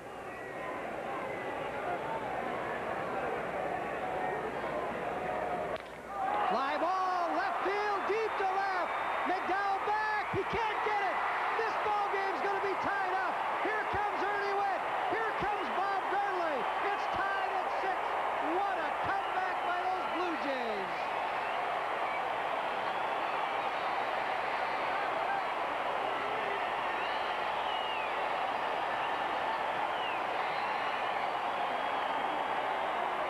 Nelson Liriano jumps all over this fastball. McDowell has good speed in left field, but he can't catch up to this blast. That'll score Brenly all the way from first base. Brenly reached on his pinch hit single to try and interact. And then Liriano comes up with his 3rd RBI of the night. And that's it for Scott Bales, the left-hander. Bales came on and faced 4 batters. He got Mosby on a ground ball. Then he walked Witt. And then Brenly came in with a pinch hit single, and Liriano doubled. So the Blue Jays under Cito Gaston have come back to tie up this ball game. Atherton has come on. His last appearance, and there's our trumpet player. Look at him go. There he is. That'll get him fired up again. He got him going yesterday. He's back again. I'll tell you, if these Jays keep winning, he might give the season pass to the Dome. Who's this choreographer? Huh? Look at this guy. Are you sure that's not David Letterman's younger brother? Look at him. Now look at the fans. They love it. Not only can he dance, but he can play the trumpet. We're going to have to get him in shape if he's going to continue this up. He'll never make it to August. Look at that. Never mind August. Yeah. How about tomorrow? I tell you, that's pretty bad when you don't have enough strength to give a high five. Get up. I know you can do it. Get up. All right. Way to go, pal. You gotta like his enthusiasm. Yeah. Now he's shy. Look at, oh, I took my shirt off. Well, Atherton, he made his last appearance last Saturday in Detroit. He pitched an inning and 2/3 there. Gave up a hit, no runs. He's not allowed to run in his last 5 outings. So Junior Felix with Liriano at second. The go-ahead run, 2 down. Atherton came over from the Twins in a deal that sent Carmen Castillo over to Minnesota. Castillo's done a pretty good job for those Twins, hasn't he? Hitting about 350. Needed some power from the right side, and he certainly filled in that role. But Atherton's on right now trying to stop the bleeding here in the 6th inning. That's fouled back out of play. We talked about it earlier, but boy, have these little guys chipped in. Felix, since calling up from Syracuse, a homer and 7 RBIs. He's 0 for 3 tonight. But Liriano with 3 RBIs on the night. And that big 2-out, 2-run double to tie the game at 6. Went after a bad pitch right there upstairs.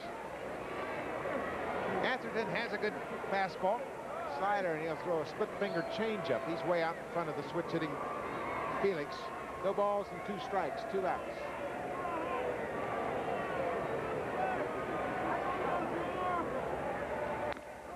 And he blows Felix away, but not before the Blue Jays tie this one up here in the 6th inning. This game's tied at 6. You're watching the Bats Blue Jays baseball on TSN.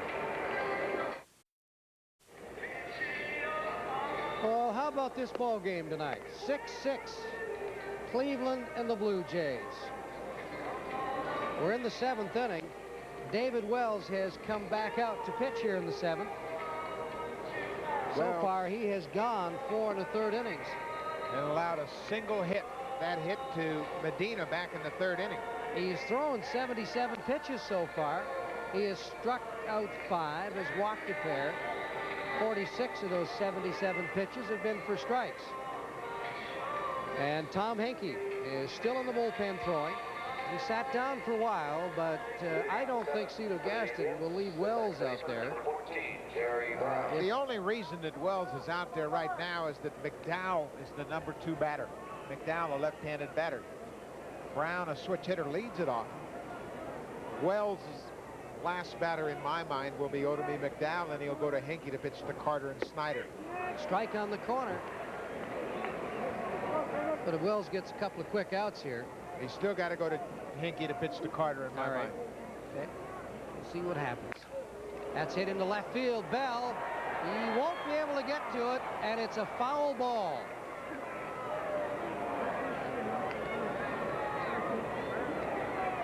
Brown was out in front of that curveball and in fact broke his bat. He'll have to get a new stick. But I've been impressed by the way Brown has played in this series. Looks like he's really comfortable. Doc Edwards giving him that second base job, and he's basically done a good job with it. Couple of 17 hits last RBIs night. so far this year. 2 of them in tonight's game. He was up and down with the Texas Rangers. Established himself 2 years ago and then struggled a bit and was sent to the minors. Well, I'll say he struggled. He went 0 for 27 for April last year. 0 for April will get you sent to the minors 9 times out of 10. But he's turned it around here, at least for the time being, with the Indians. He's in a hole 0-2 against David Wells. Strikes him out. Number 6 for Wells. Wells just blows this fastball right by Brown. And Wells has been awfully impressive tonight. Certainly done his task to keep his mates in the ball game and until the offense could click, and tied it up in the 6th inning. McDowell tonight, as Wells delivers a strike, grounded out in the 1st, walked and scored in the 2nd, and struck out in the 4th. As good as Wells is throwing, I'd be inclined to stay with him. Yes, they punch out a strike. The third base umpire, Mike Riley. So Wells ahead of the count 0-2. McDowell can't lay off this high fastball. That bat head goes all the way around, and Riley calls it a strike. So 2 batters in a row, Wells has been in front 0-2.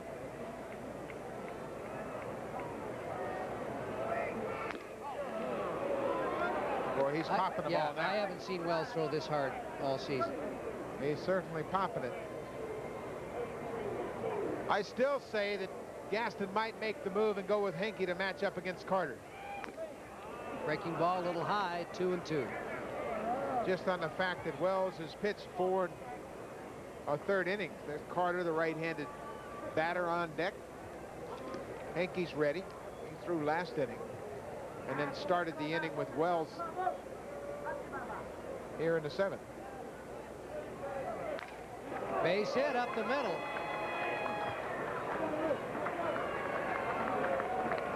So now we might see a trip from Cito Gaston. The longest outing for Wells this season has been 4 innings a couple of times. McDowell battled tough right there and finally got a fastball down the strike zone a little bit, and he laced it to center. McDowell can steal you a base. He's got 6 of them this year. Doesn't look like Gaston will go to Hankey. He hasn't even made a move. He's got confidence in the way Wells is throwing. It's a tough right-handed batter here. Pops him up.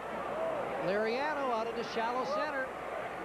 Now he'll come back in a couple of steps, and he's got it. 2 down.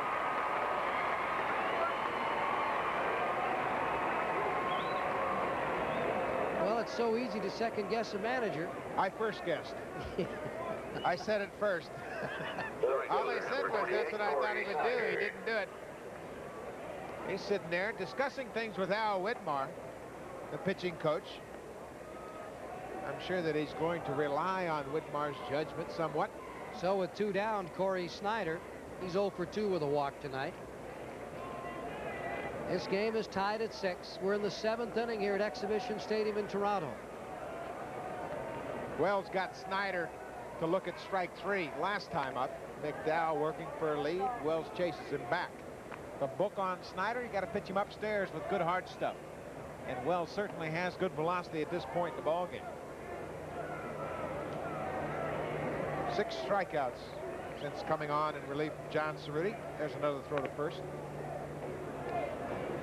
Snyder, who hit 26 home runs last year, has not had a home run in his last 50 plate appearances.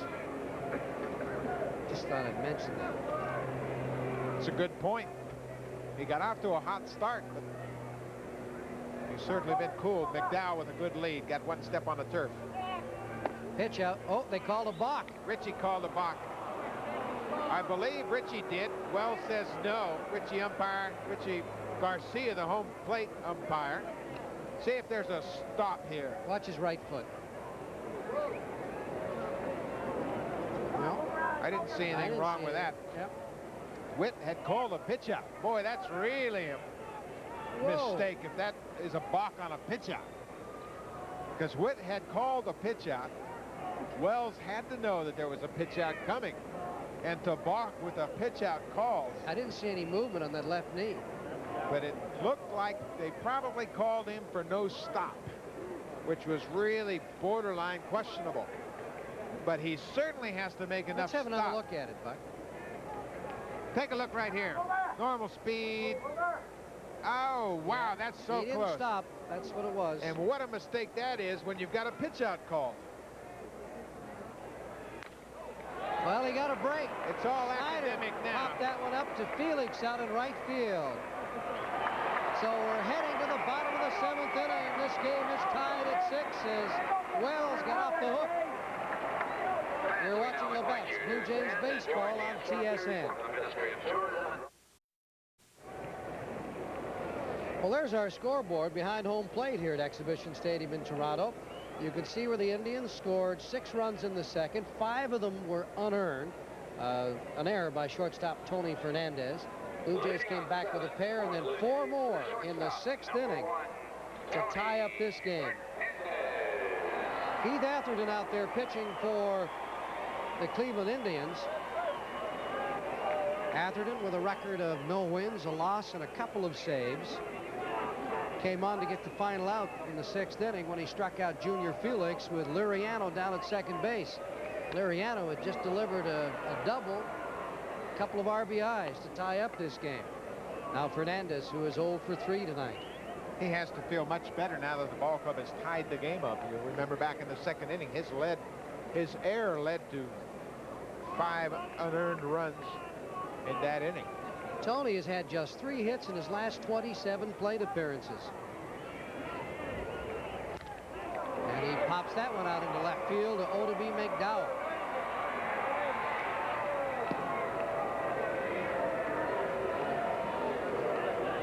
the slump for Fernandez continues.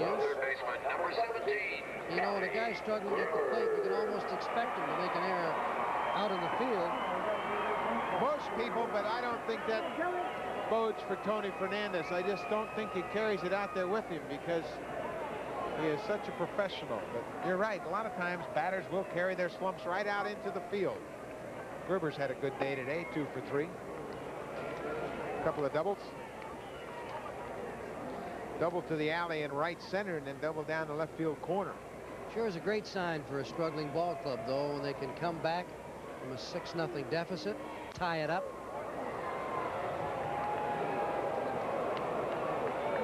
Well, you know, that final step is to get over the hump and finish it off here as they face Keith Atherton and come up with the W. Boy, that would be a big win. Count will remain a ball and 2 strikes to Gruber.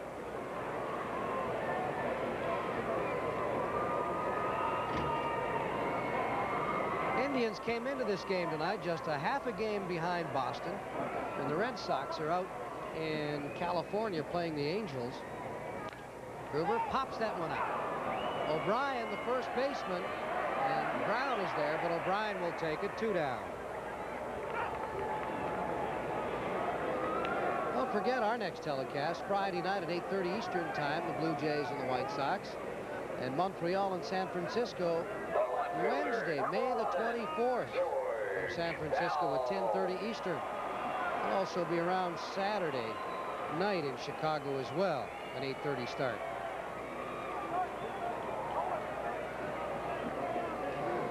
With 2 down, George Bell, the hitter. He's looking for his first hit tonight.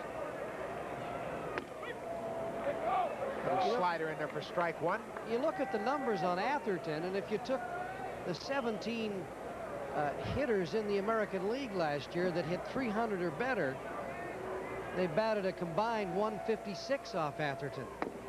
So he did a pretty good job with the big boys.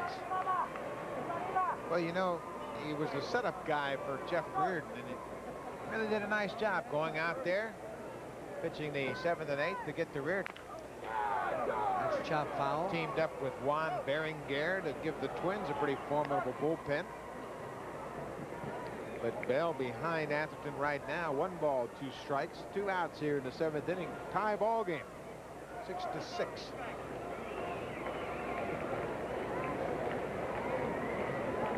Bell hammered a home run to left field last night against John Farrell. Finished up with 3 hits and 3 RBIs. Ground ball, backhanded by the shortstop, Fermin, and they get Bell at first. 3 up, 3 down. And this game remains tied at 6. You're watching Labatt's Blue Jays baseball on TSN. Well, David Wells is back out there for the 8th inning. This game is tied at 6.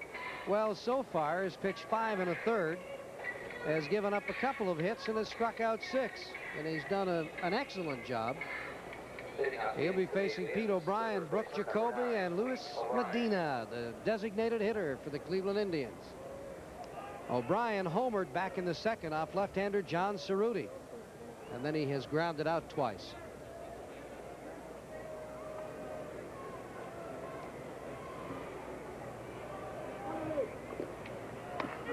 Strike on the outside part of the plate. Wells is as sharp as he can be. And maybe those 2 guys getting demoted to Syracuse yesterday were a little bit of a motivation for this guy, too. Sends a message. And Pat Gillick made it perfectly clear. There'll be other moves besides the firing of Jimmy Williams, and they will involve playing personnel. It started yesterday with Stottlemyre and Castillo being sent to Syracuse, Frank Wills and Dwayne Bice being recalled. That's hit down the left field line. It is curving, foul, just.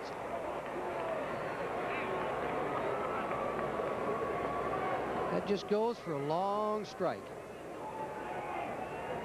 But it might be an indication that Wells still has pretty good stuff, because the good hitting O'Brien couldn't get around on it. Extra innings. There's the number. Call collect. Pat Gillick, the general manager, will be the guest, and he certainly has been an active guy the last couple of days.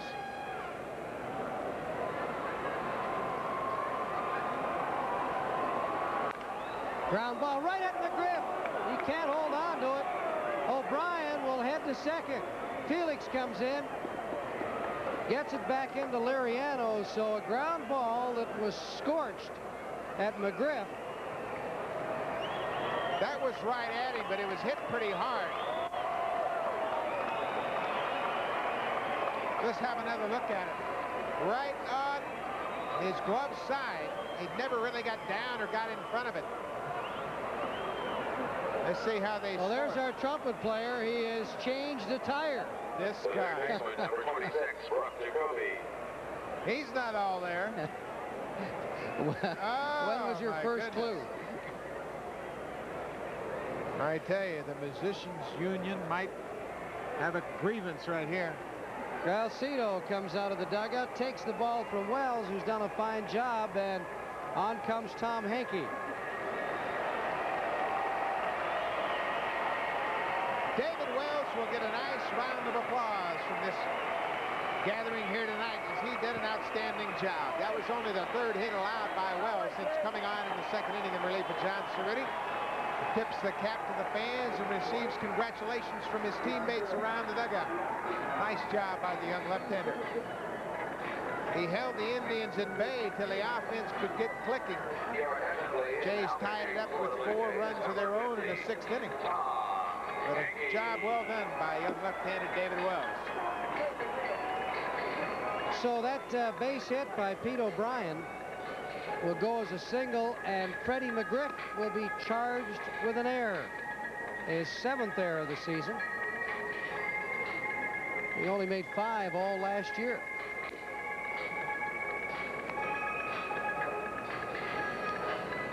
Well, Henke on right now. He'll be facing Brooke Jacoby and then Luis Medina. And Henke looking for the velocity on that fastball, trying to get it worked out. And there's our trumpet player saying hello to the RCMP. Says, I'm a good guy, Mr. Officer. There's got to be a mother out there who has just turned off the television set.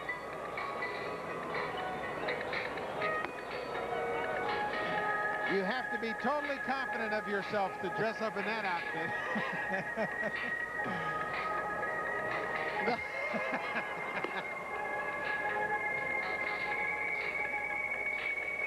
So Henke, who has a lifetime record of 2-1 with 8 saves against Cleveland. He is, as I said earlier, pitched 3 innings in Minnesota, his longest outing of the season. Gave up 3 hits and 1 earned run.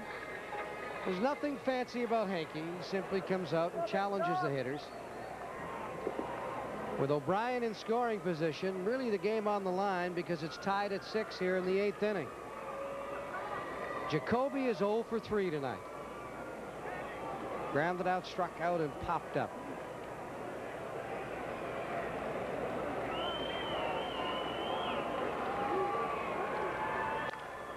That's fouled back out of play.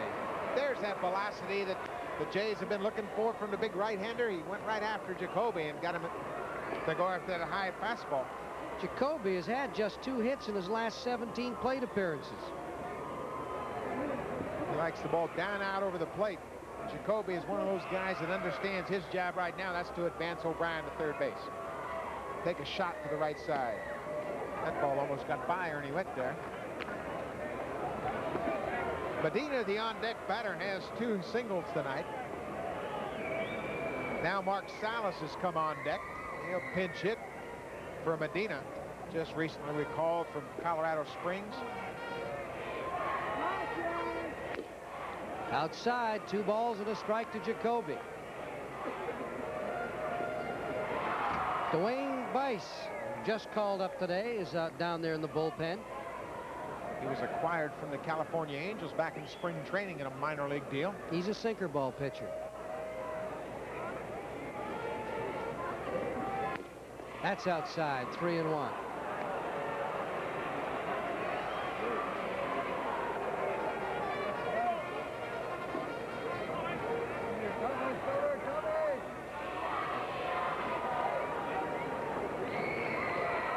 7 hits for the Indians, 8 for the Blue Jays. This game is tied at 6 here in the 8th inning. Nobody out. Full count. O'Brien down at second. Henke needs to have 2 or 3 good outings to regain that confidence and get real assertive once again with that fastball, where he'll go right after the hitters. His success lies with the velocity of his fastball. That sets up his changeup.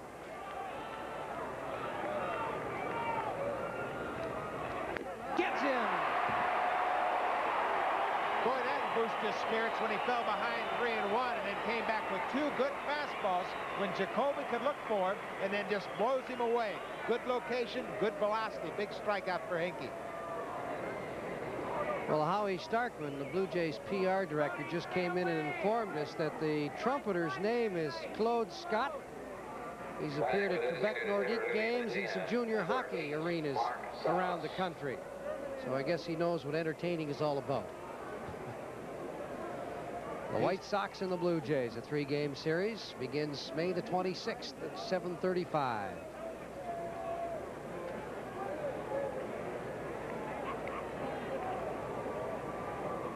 So Mark Salas comes on as a pinch hitter. He's batting for the DH, Luis Medina.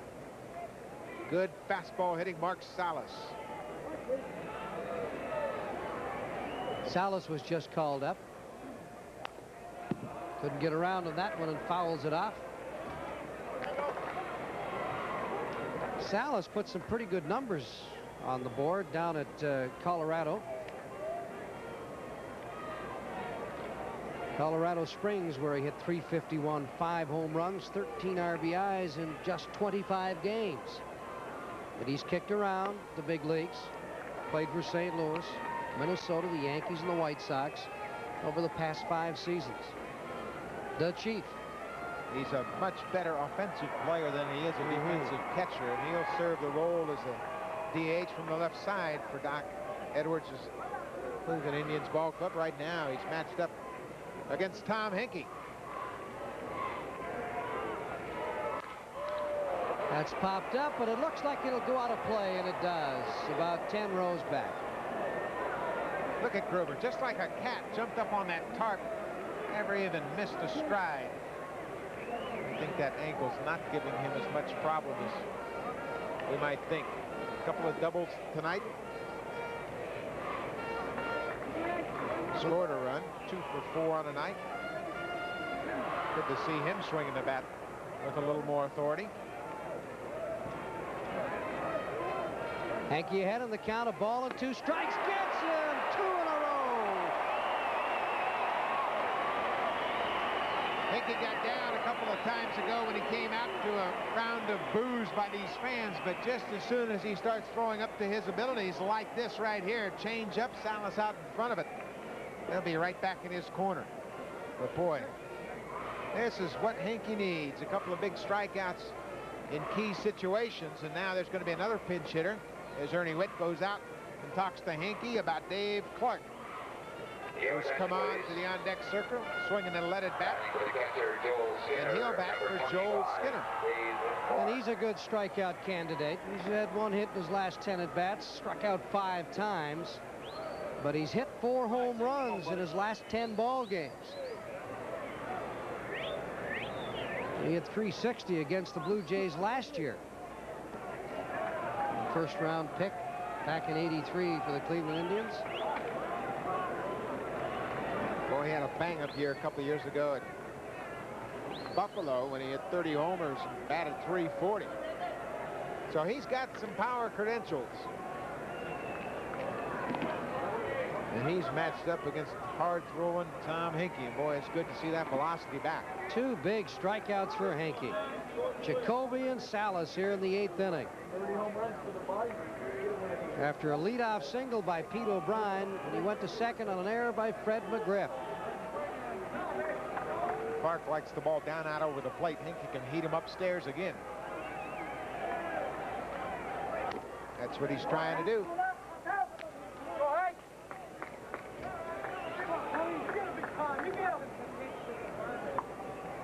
Big boost for Henke's confidence if he can get this 3rd out of the inning and get out of the jam coming in relief of David Wells.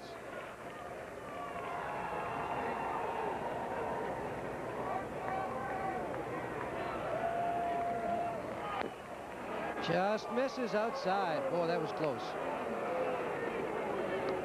2-0. I'd like to see Henke stay with the fastball in this situation. Really give himself confidence to challenge him upstairs. Now they're going to put him on. They're going to put him on to get to the number 9 batter, Felix Fermin, the shortstop. Good move.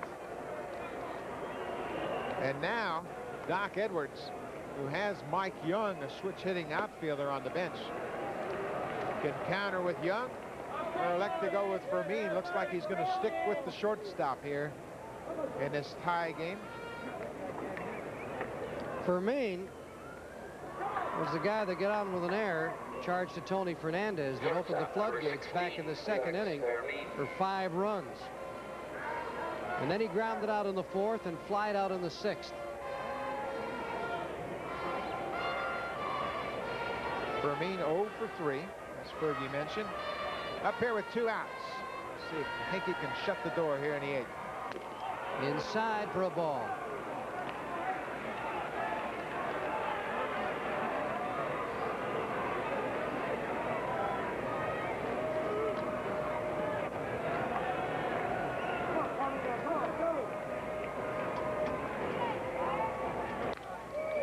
That evens it up at a ball and a strike.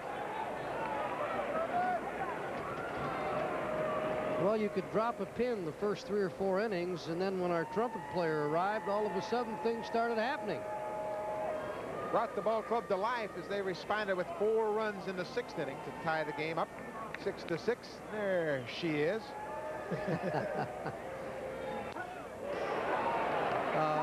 He was just overmatched on that pitch.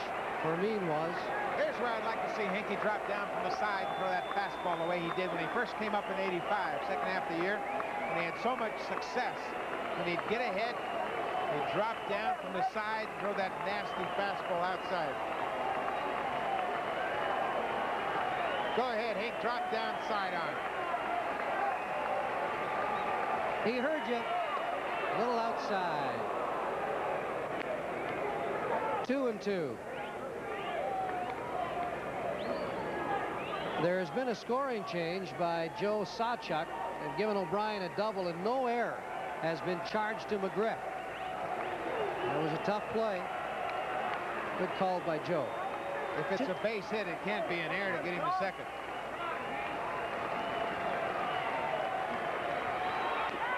Inside, a full count.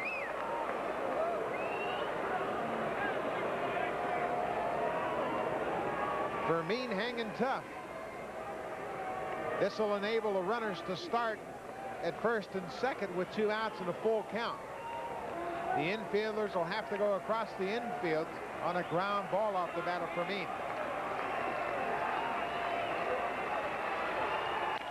Ground ball, Liriano. Should be an easy play. It is. And Henke does the job. As Wells gave up a leadoff double to O'Brien, Henke struck out Jacoby, struck out pinch hitter Salas, and then got Fermin here on a ground ball. It's tied at 6. You're watching Labatt's Blue Jays baseball on TSN. Bottom of the 8th inning, a great comeback by the Blue Jays tonight against the Cleveland Indians. They were trailing 6-0 in the second inning, and they've tied it up. All they have to do is try and finish it up. And the man that could do it is Freddie McGriff, as Allenson is in to catch now. Atherton remains on the mound. And Fred McGriff, he's got a couple of doubles tonight, an RBI. He has scored 2 runs.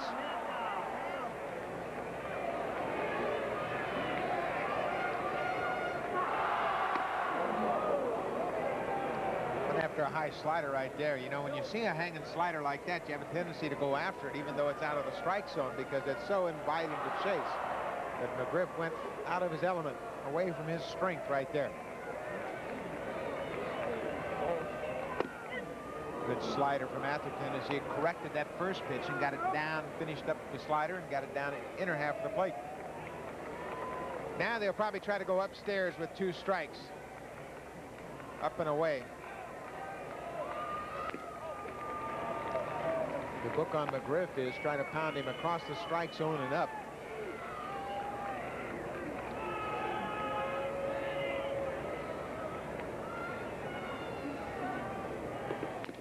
What a great effort by Tom Henke tonight. Count is evened up at 2 balls and 2 strikes. And we certainly must compliment David Wells on a fine job. Well done, too. 6 strikeouts in relief of John Cerutti.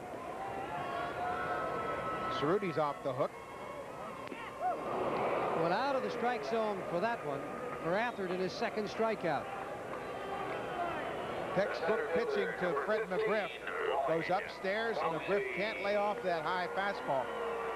So Atherton does a good job to get the big left-hander. Now Mosby. Mosby walked in the 2nd and scored. Flied out in the 4th and grounded out in the 6th. Atherton's retired all 5 Blue Jays hitters he's faced since coming on with 2 outs in the 6th inning. Came over in spring training in a deal with the Minnesota Twins that sent Carmen Castillo over to Minnesota. Castillo's doing a good job for the Twins, and Atherton's been very valuable to the Indians in the bullpen. As we look ahead to the 9th inning, it'll be the top of the order for the Cleveland Indians: Brown, McDowell, and Joe Carter.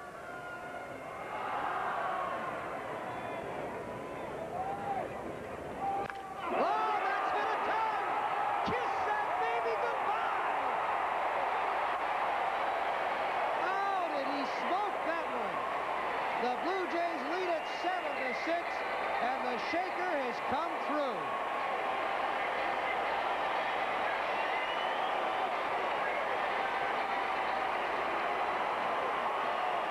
Boy, that's a great sign to see Lloyd Mosby coming through in the clutch like that. His ball club fought back after being down by 6 runs. And now they've taken the lead on the bottom of the 8th inning. A solo shot with 1 out. Was there ever any doubt? No question about this one. First hit, first run off Keith Atherton. Corey Snyder just gives it a courtesy glance. It's well over that right field barrier. Blue Jays lead it 7-6. That's the 3rd home run that Atherton has given up in about 22 innings. Make that 23. And look at where that ball ended up. Strike to Witt. He's behind in the count 0-2. Ernie said, Richie, I thought that was a little high. Boy, I tell you, last 2 hits Mosby's gotten, he's crushed. Home run last night to center field, and then that one right there. That's Mosby's 4th home run and just his 9th RBI. Oh, if they can ever get him back on track. They'll take one of those a night. That's enough track. Boy, you can see he's receiving congratulations all around. And it's been tough. Would you say they're a little fired up down there tonight? Coming from behind a 6-0 deficit. Off the handle. That's got a chance to drop in. It does.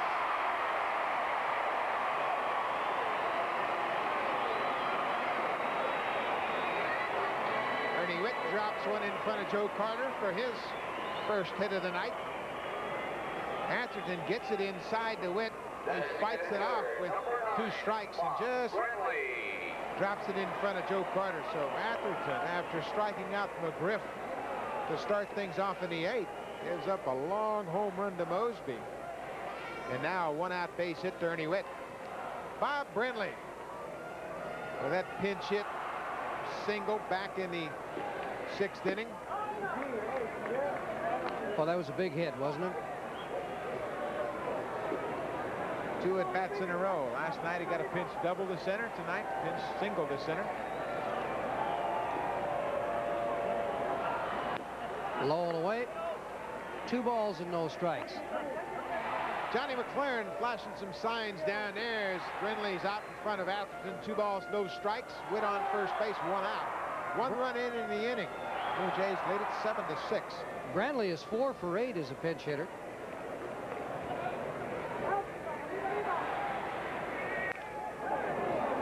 Into the Cleveland dugout. You know, Brenly's got to really be pressing, trying to make his way onto this team and contribute a little bit.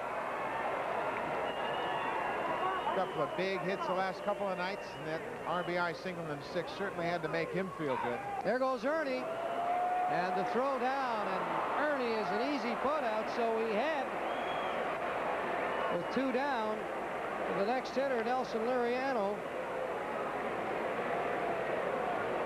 Allenson put that throw on the money. Yep, just 2 strikes on Blue Brenly. Jays put the hit and run on. Brenly swung and missed, and Allenson can take his time with catcher Ernie Witt running down to second base. Brown takes the throw in front of the bag, and Witt just concedes the out.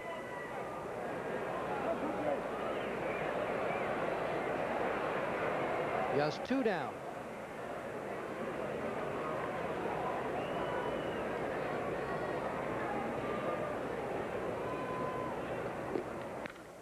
That's popped up. Allenson, the catcher. Okay, now we head to the bottom of the 9th inning. Thanks to Lloyd Mosby's 4th home run of the season, he has given the Blue Jays a 7-6 lead. And here comes the Terminator, Tom Henke. You're watching Labatt's Blue Jays baseball on TSN. Mosby's 4th home run, 422 feet to give the Jays a 7-6 lead here in the 9th inning, and let's see if Tom Henke can hold it. Brown, McDowell, and Carter, the top of the Cleveland order, will face the big right-hander. Boy, this would be a storybook finish right here. The Jays trailed 6-0 after just an inning and a half. They countered with 2 in the bottom of the 2nd as John Cerutti was roughed up. 6 runs and 5 hits. Only one of those was an earned run as Fernandez made a 2-out error that led to the 6-run inning. But Jerry Brown leads it off here. 23,214. Seen quite a ball game tonight as Henke, fastball a little outside. Dwayne Ward loosens up for the Blue Jays down the left field line behind Tom Henke.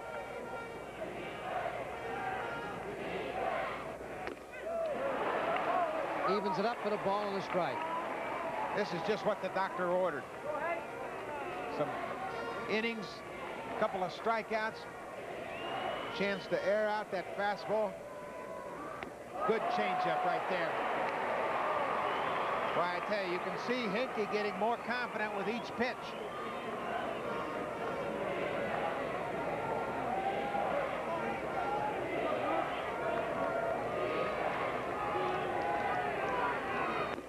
A little high.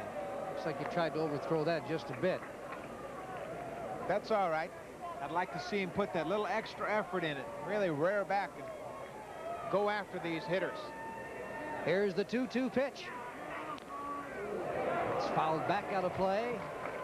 You know, the thing that Al Whitmore has talked about all month long with Henke is the fact that he's always had the good changeup, that split finger pitch. It's a very effective pitch for him. And what that tells Whitmore is that Henke still has the good mechanics. All he needs to do is develop a few innings and get some velocity on that fastball, and he'll be right back to where he was in the past. Good fastball right there. Now what do you throw him? Do you come back and challenge him with another fastball? I got to challenge Jerry Brown right here. 2-2 count, leading off the inning in the 9th inning. Jays have a 1-run lead. I got to go right after him with a fastball.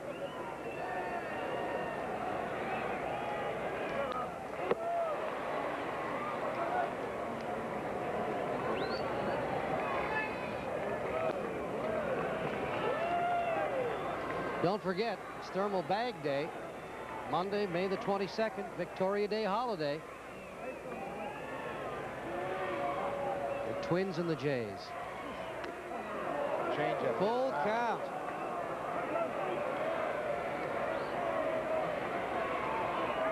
Jerry Brown trying to start things off. Tom Henke trying to erase the leadoff batter here in the 9th inning.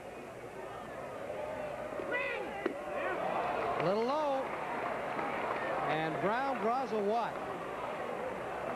That'll bring up O.B. McDowell. McDowell 1 for 3 tonight with a single, a ground out, and a strikeout. He's also walked and scored.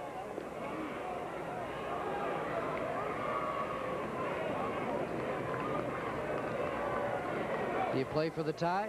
Bunt him over? The old adage is you don't do it on the road as Ward continues to throw down there. They played a tie at home. Brown has a good lead at first base. He's got good speed. Not going. There's the bunt. Oh, and it's a beauty, but they're going to let it roll foul. Anything that close to the foul line here on this field at Exhibition Stadium will go foul. Gruber aware of that. Just let it trickle foul.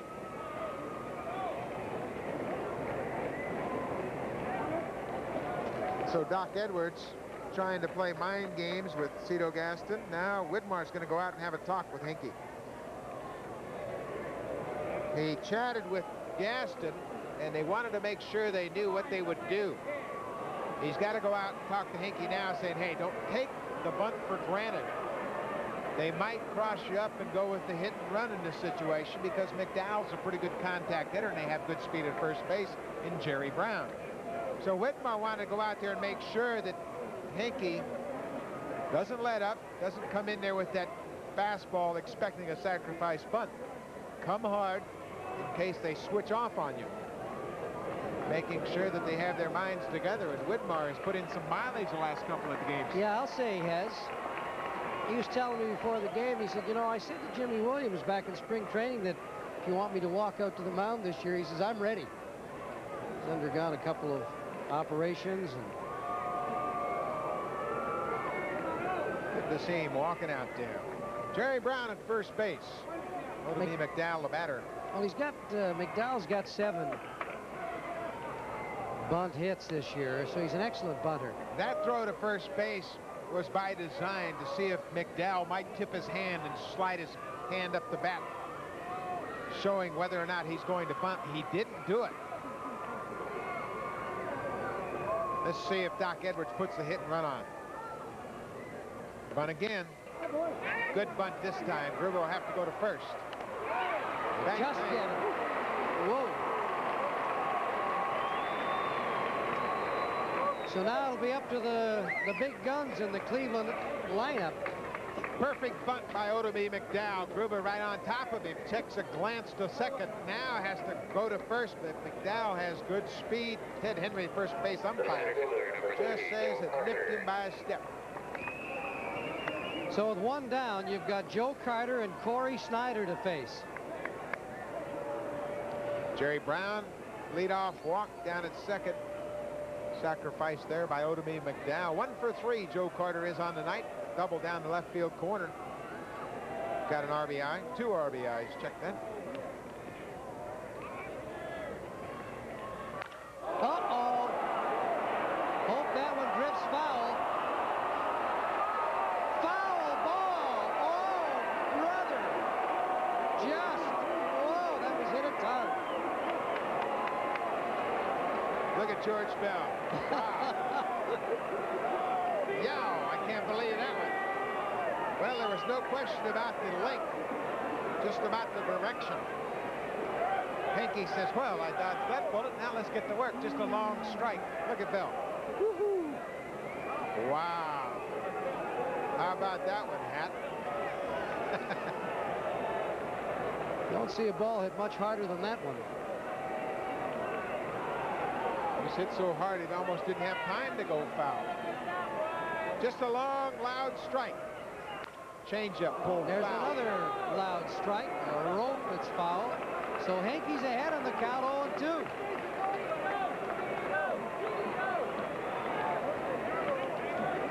Here's where you really got to make a good pitch. You're ahead 0-2. but you don't want to guide it. You want to pitch ahead aggressively. What are you throwing? Throwing fastball up high. Hope Carter chases it out of the strike zone. Not even close to hit.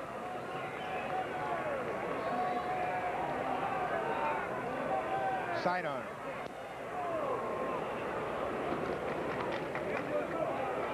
You come back sidearm again. I go upstairs fastball. Carter likes the ball down out over the plate, and with 2 strikes, he's going to adjust his swing. You drop down sidearm, and he can go right with it. Big hole on the right side of the infield. Missed again. Now it's a 2-2 count. Mr. Relaxation, Joe Carter. That must be great, huh? Yeah. Club down by a run, 2-2 count against a tough right-hander, and you can smile. Just another ball game for Joe Carter. Now let's see if they go with the changeup. He's seen 2 fastballs from the side. 2-2 count. Changeup. Hammered, foul.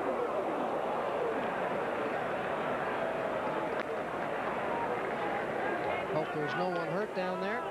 Carter's really getting a good read on Hinkie right here. This might be a spot where you go ahead and bust him inside above his hands. Good fastball.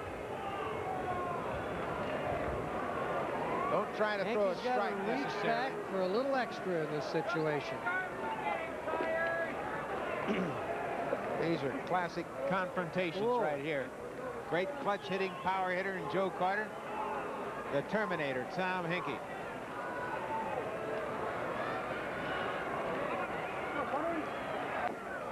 This with a changeup. Wouldn't even bother me if he walked it. The only thing is he represents the go-ahead run. I'd still like to see that good hard fastball as Corey Snyder stands ready in the on-deck circle. Go upstairs, even if it's a borderline high pitch inside, crowd him with it. Hinkie might be a little gun shy right there. Time's called as a ball gets away from the Indians' bullpen. Doug Jones throwing down there in the right field corner. There's a look at Jones wearing that very unusual number 11 for a pitcher. Full count, 1 down, bottom or 9th inning. Hinkie didn't like that signal from Witt, stepped off, and take another look.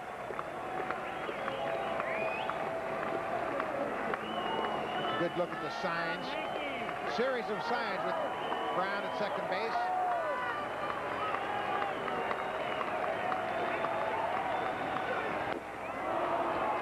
Little outside, so Carter draws a walk. Brown at second, Carter at first. At least it sets up the double play, but here comes Cito Gaston. Well, you got to admire Cito for his conviction. He very easily could stand out there and say, well, I wanted Tom Hinkie to work his way out of it, but he's going to put his judgment on the line and go to Dwayne Ward. He said, I just got a feeling that Ward's going to do the job right now, looking for that double play ball with runners at first and second. But Tom Hinkie, pretty good outing overall. He came in with a runner on second base in the 8th inning, got 2 strikeouts and then a ground ball out with the bases loaded to get out of the inning, and then a leadoff walk to Jerry Brown in the 9th. O.D.B. McDowell sacrificed him with the second base. And then Hinkie walked Joe Carter. So he gives way to Dwayne Ward. And Ward has not been very impressive lately. The last 12 appearances, he's got a win, 5 losses, and a save. He's walked 9 in 20 in the 3rd innings. Put up 4 earned runs. He has struck out 18. But that's been his big problem, really, the walks.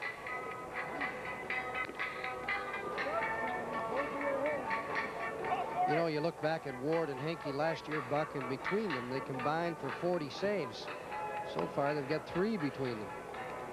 And they've blown more save opportunities so far this year than I believe they had all year last year. But Gaston's thinking right here, As Ward comes in with that good hard sinker trying to induce a double play. There's a look at the American League East. Boston on top at 500, 17-17.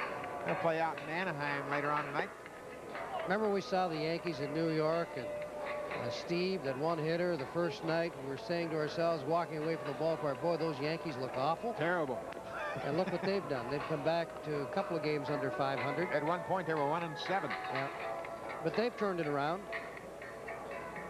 Baltimore starting to slip a bit, but those young pitchers have done a good job. Milwaukee not playing up to expectations, as is, I guess you could say, the rest of the division. Detroit really struggling, but no one expected them to do an awful lot. So Ward's on right here trying to save it for Tom Hinkie. Well, that's all the manager, Cito Gaston, can do is keep running Hanke and Ward out there and hope that they can get the job done. Corey Snyder, good candidate for a double play, with Jerry Brown at second, Joe Carter at first. One out.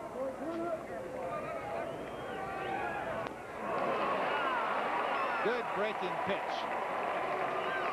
That good hard curveball that Ward throws so effectively. Snyder is a low ball hitter. Ward's strength is low, sinker and slider.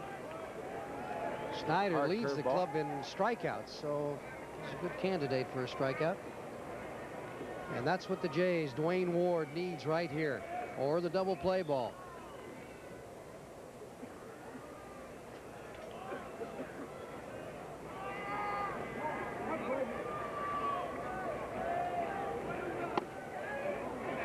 A little bit too much muscle on that breaking pitch. Stayed up in the strike zone. And boy, Corey Snyder has won 8 games in the 9th or later in the past 2 years. 5 on homers. He likes these situations. The 1-1 pitch.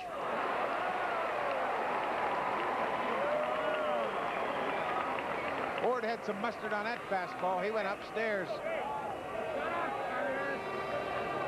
Right to Snyder's weakness. That's where you got to pitch him. He's out in front, a ball and 2 strikes.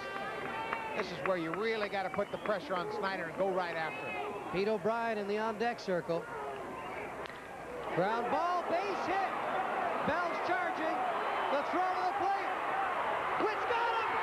He's out of there. What a throw by George Bell. How about that one?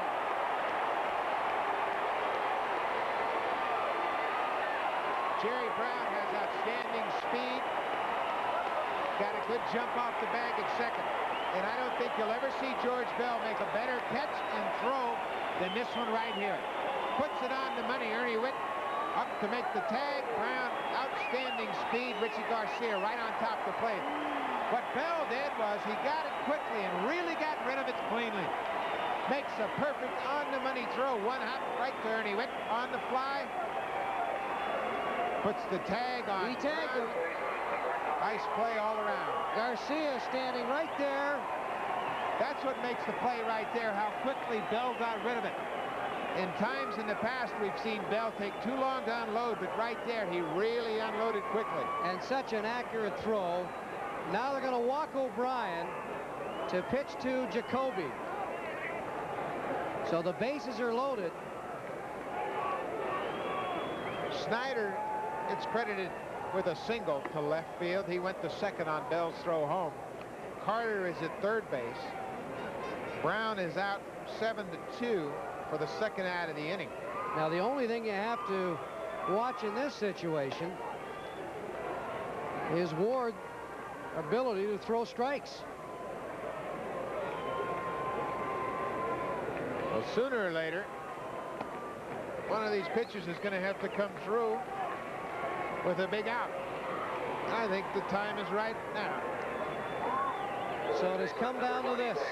And Jacoby is 0 for 4 tonight. You've got Carter at third, Corey Snyder down at second, and Pete O'Brien over at first with the intentional walk. The base is loaded. 2 down. The Jays lead at 7-6.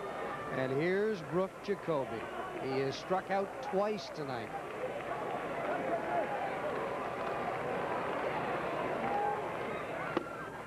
Little outside.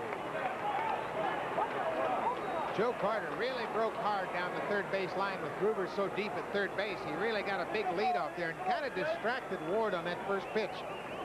Got Carter working down the line at third. Gruber way deep. There he comes again.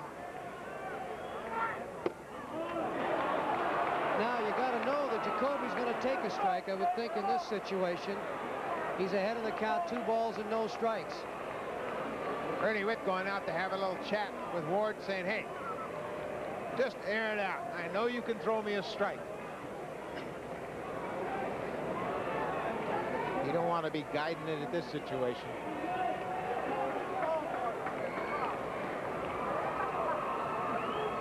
Jacoby is disciplined enough where Doc Edwards might give him the green light. He's selective enough to get a good pitch. There's a strike. 2-1.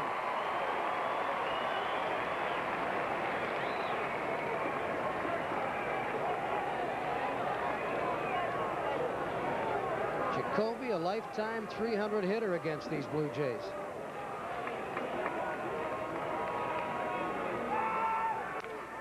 That's fouled back out of play. It's 2-2. You can see Jacoby trying to shoot it into right field, stayed back on that fastball, and Ward had enough to get it in on his hand. Jacoby doesn't walk very often, and he strikes out a lot. That's been his history. He has struck out over 100 times last year. The game is on the line right here.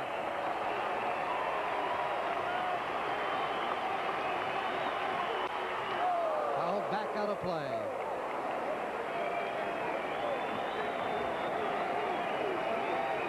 Well, the last couple of nights, we have sure seen some excitement in this ballpark. It's good to see the fans on their feet here in the 9th inning. There have been too many situations like that this year. But the Jays have responded very well tonight. They trailed by as many as 6 runs early in the game. Battled back to tie it up at 6-all in the 6th inning. Taking a 1-run lead in the bottom of the 8th on Mosby's homer. Whoa, just missing. Full count.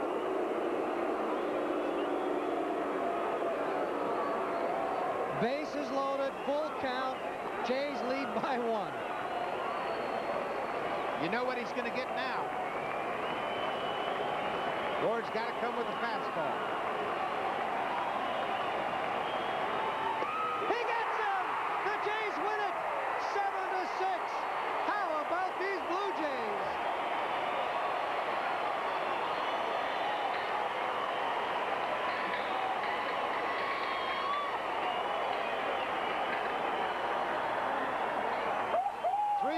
Two outs, bases loaded. Dwayne Ward goes Powder River and blows it right by Brooks Jacoby. Big save for Dwayne Ward. Big win for the Blue Jays as Tom Henke and Dwayne Ward come up. That's been a long time coming right there. I'll say it has. These two guys have been down in the dumps for most of the season so far, and that's a good feeling. That's it. The Jays win their 14th game of the year. You're watching Labatt's Blue Jays baseball on TSN.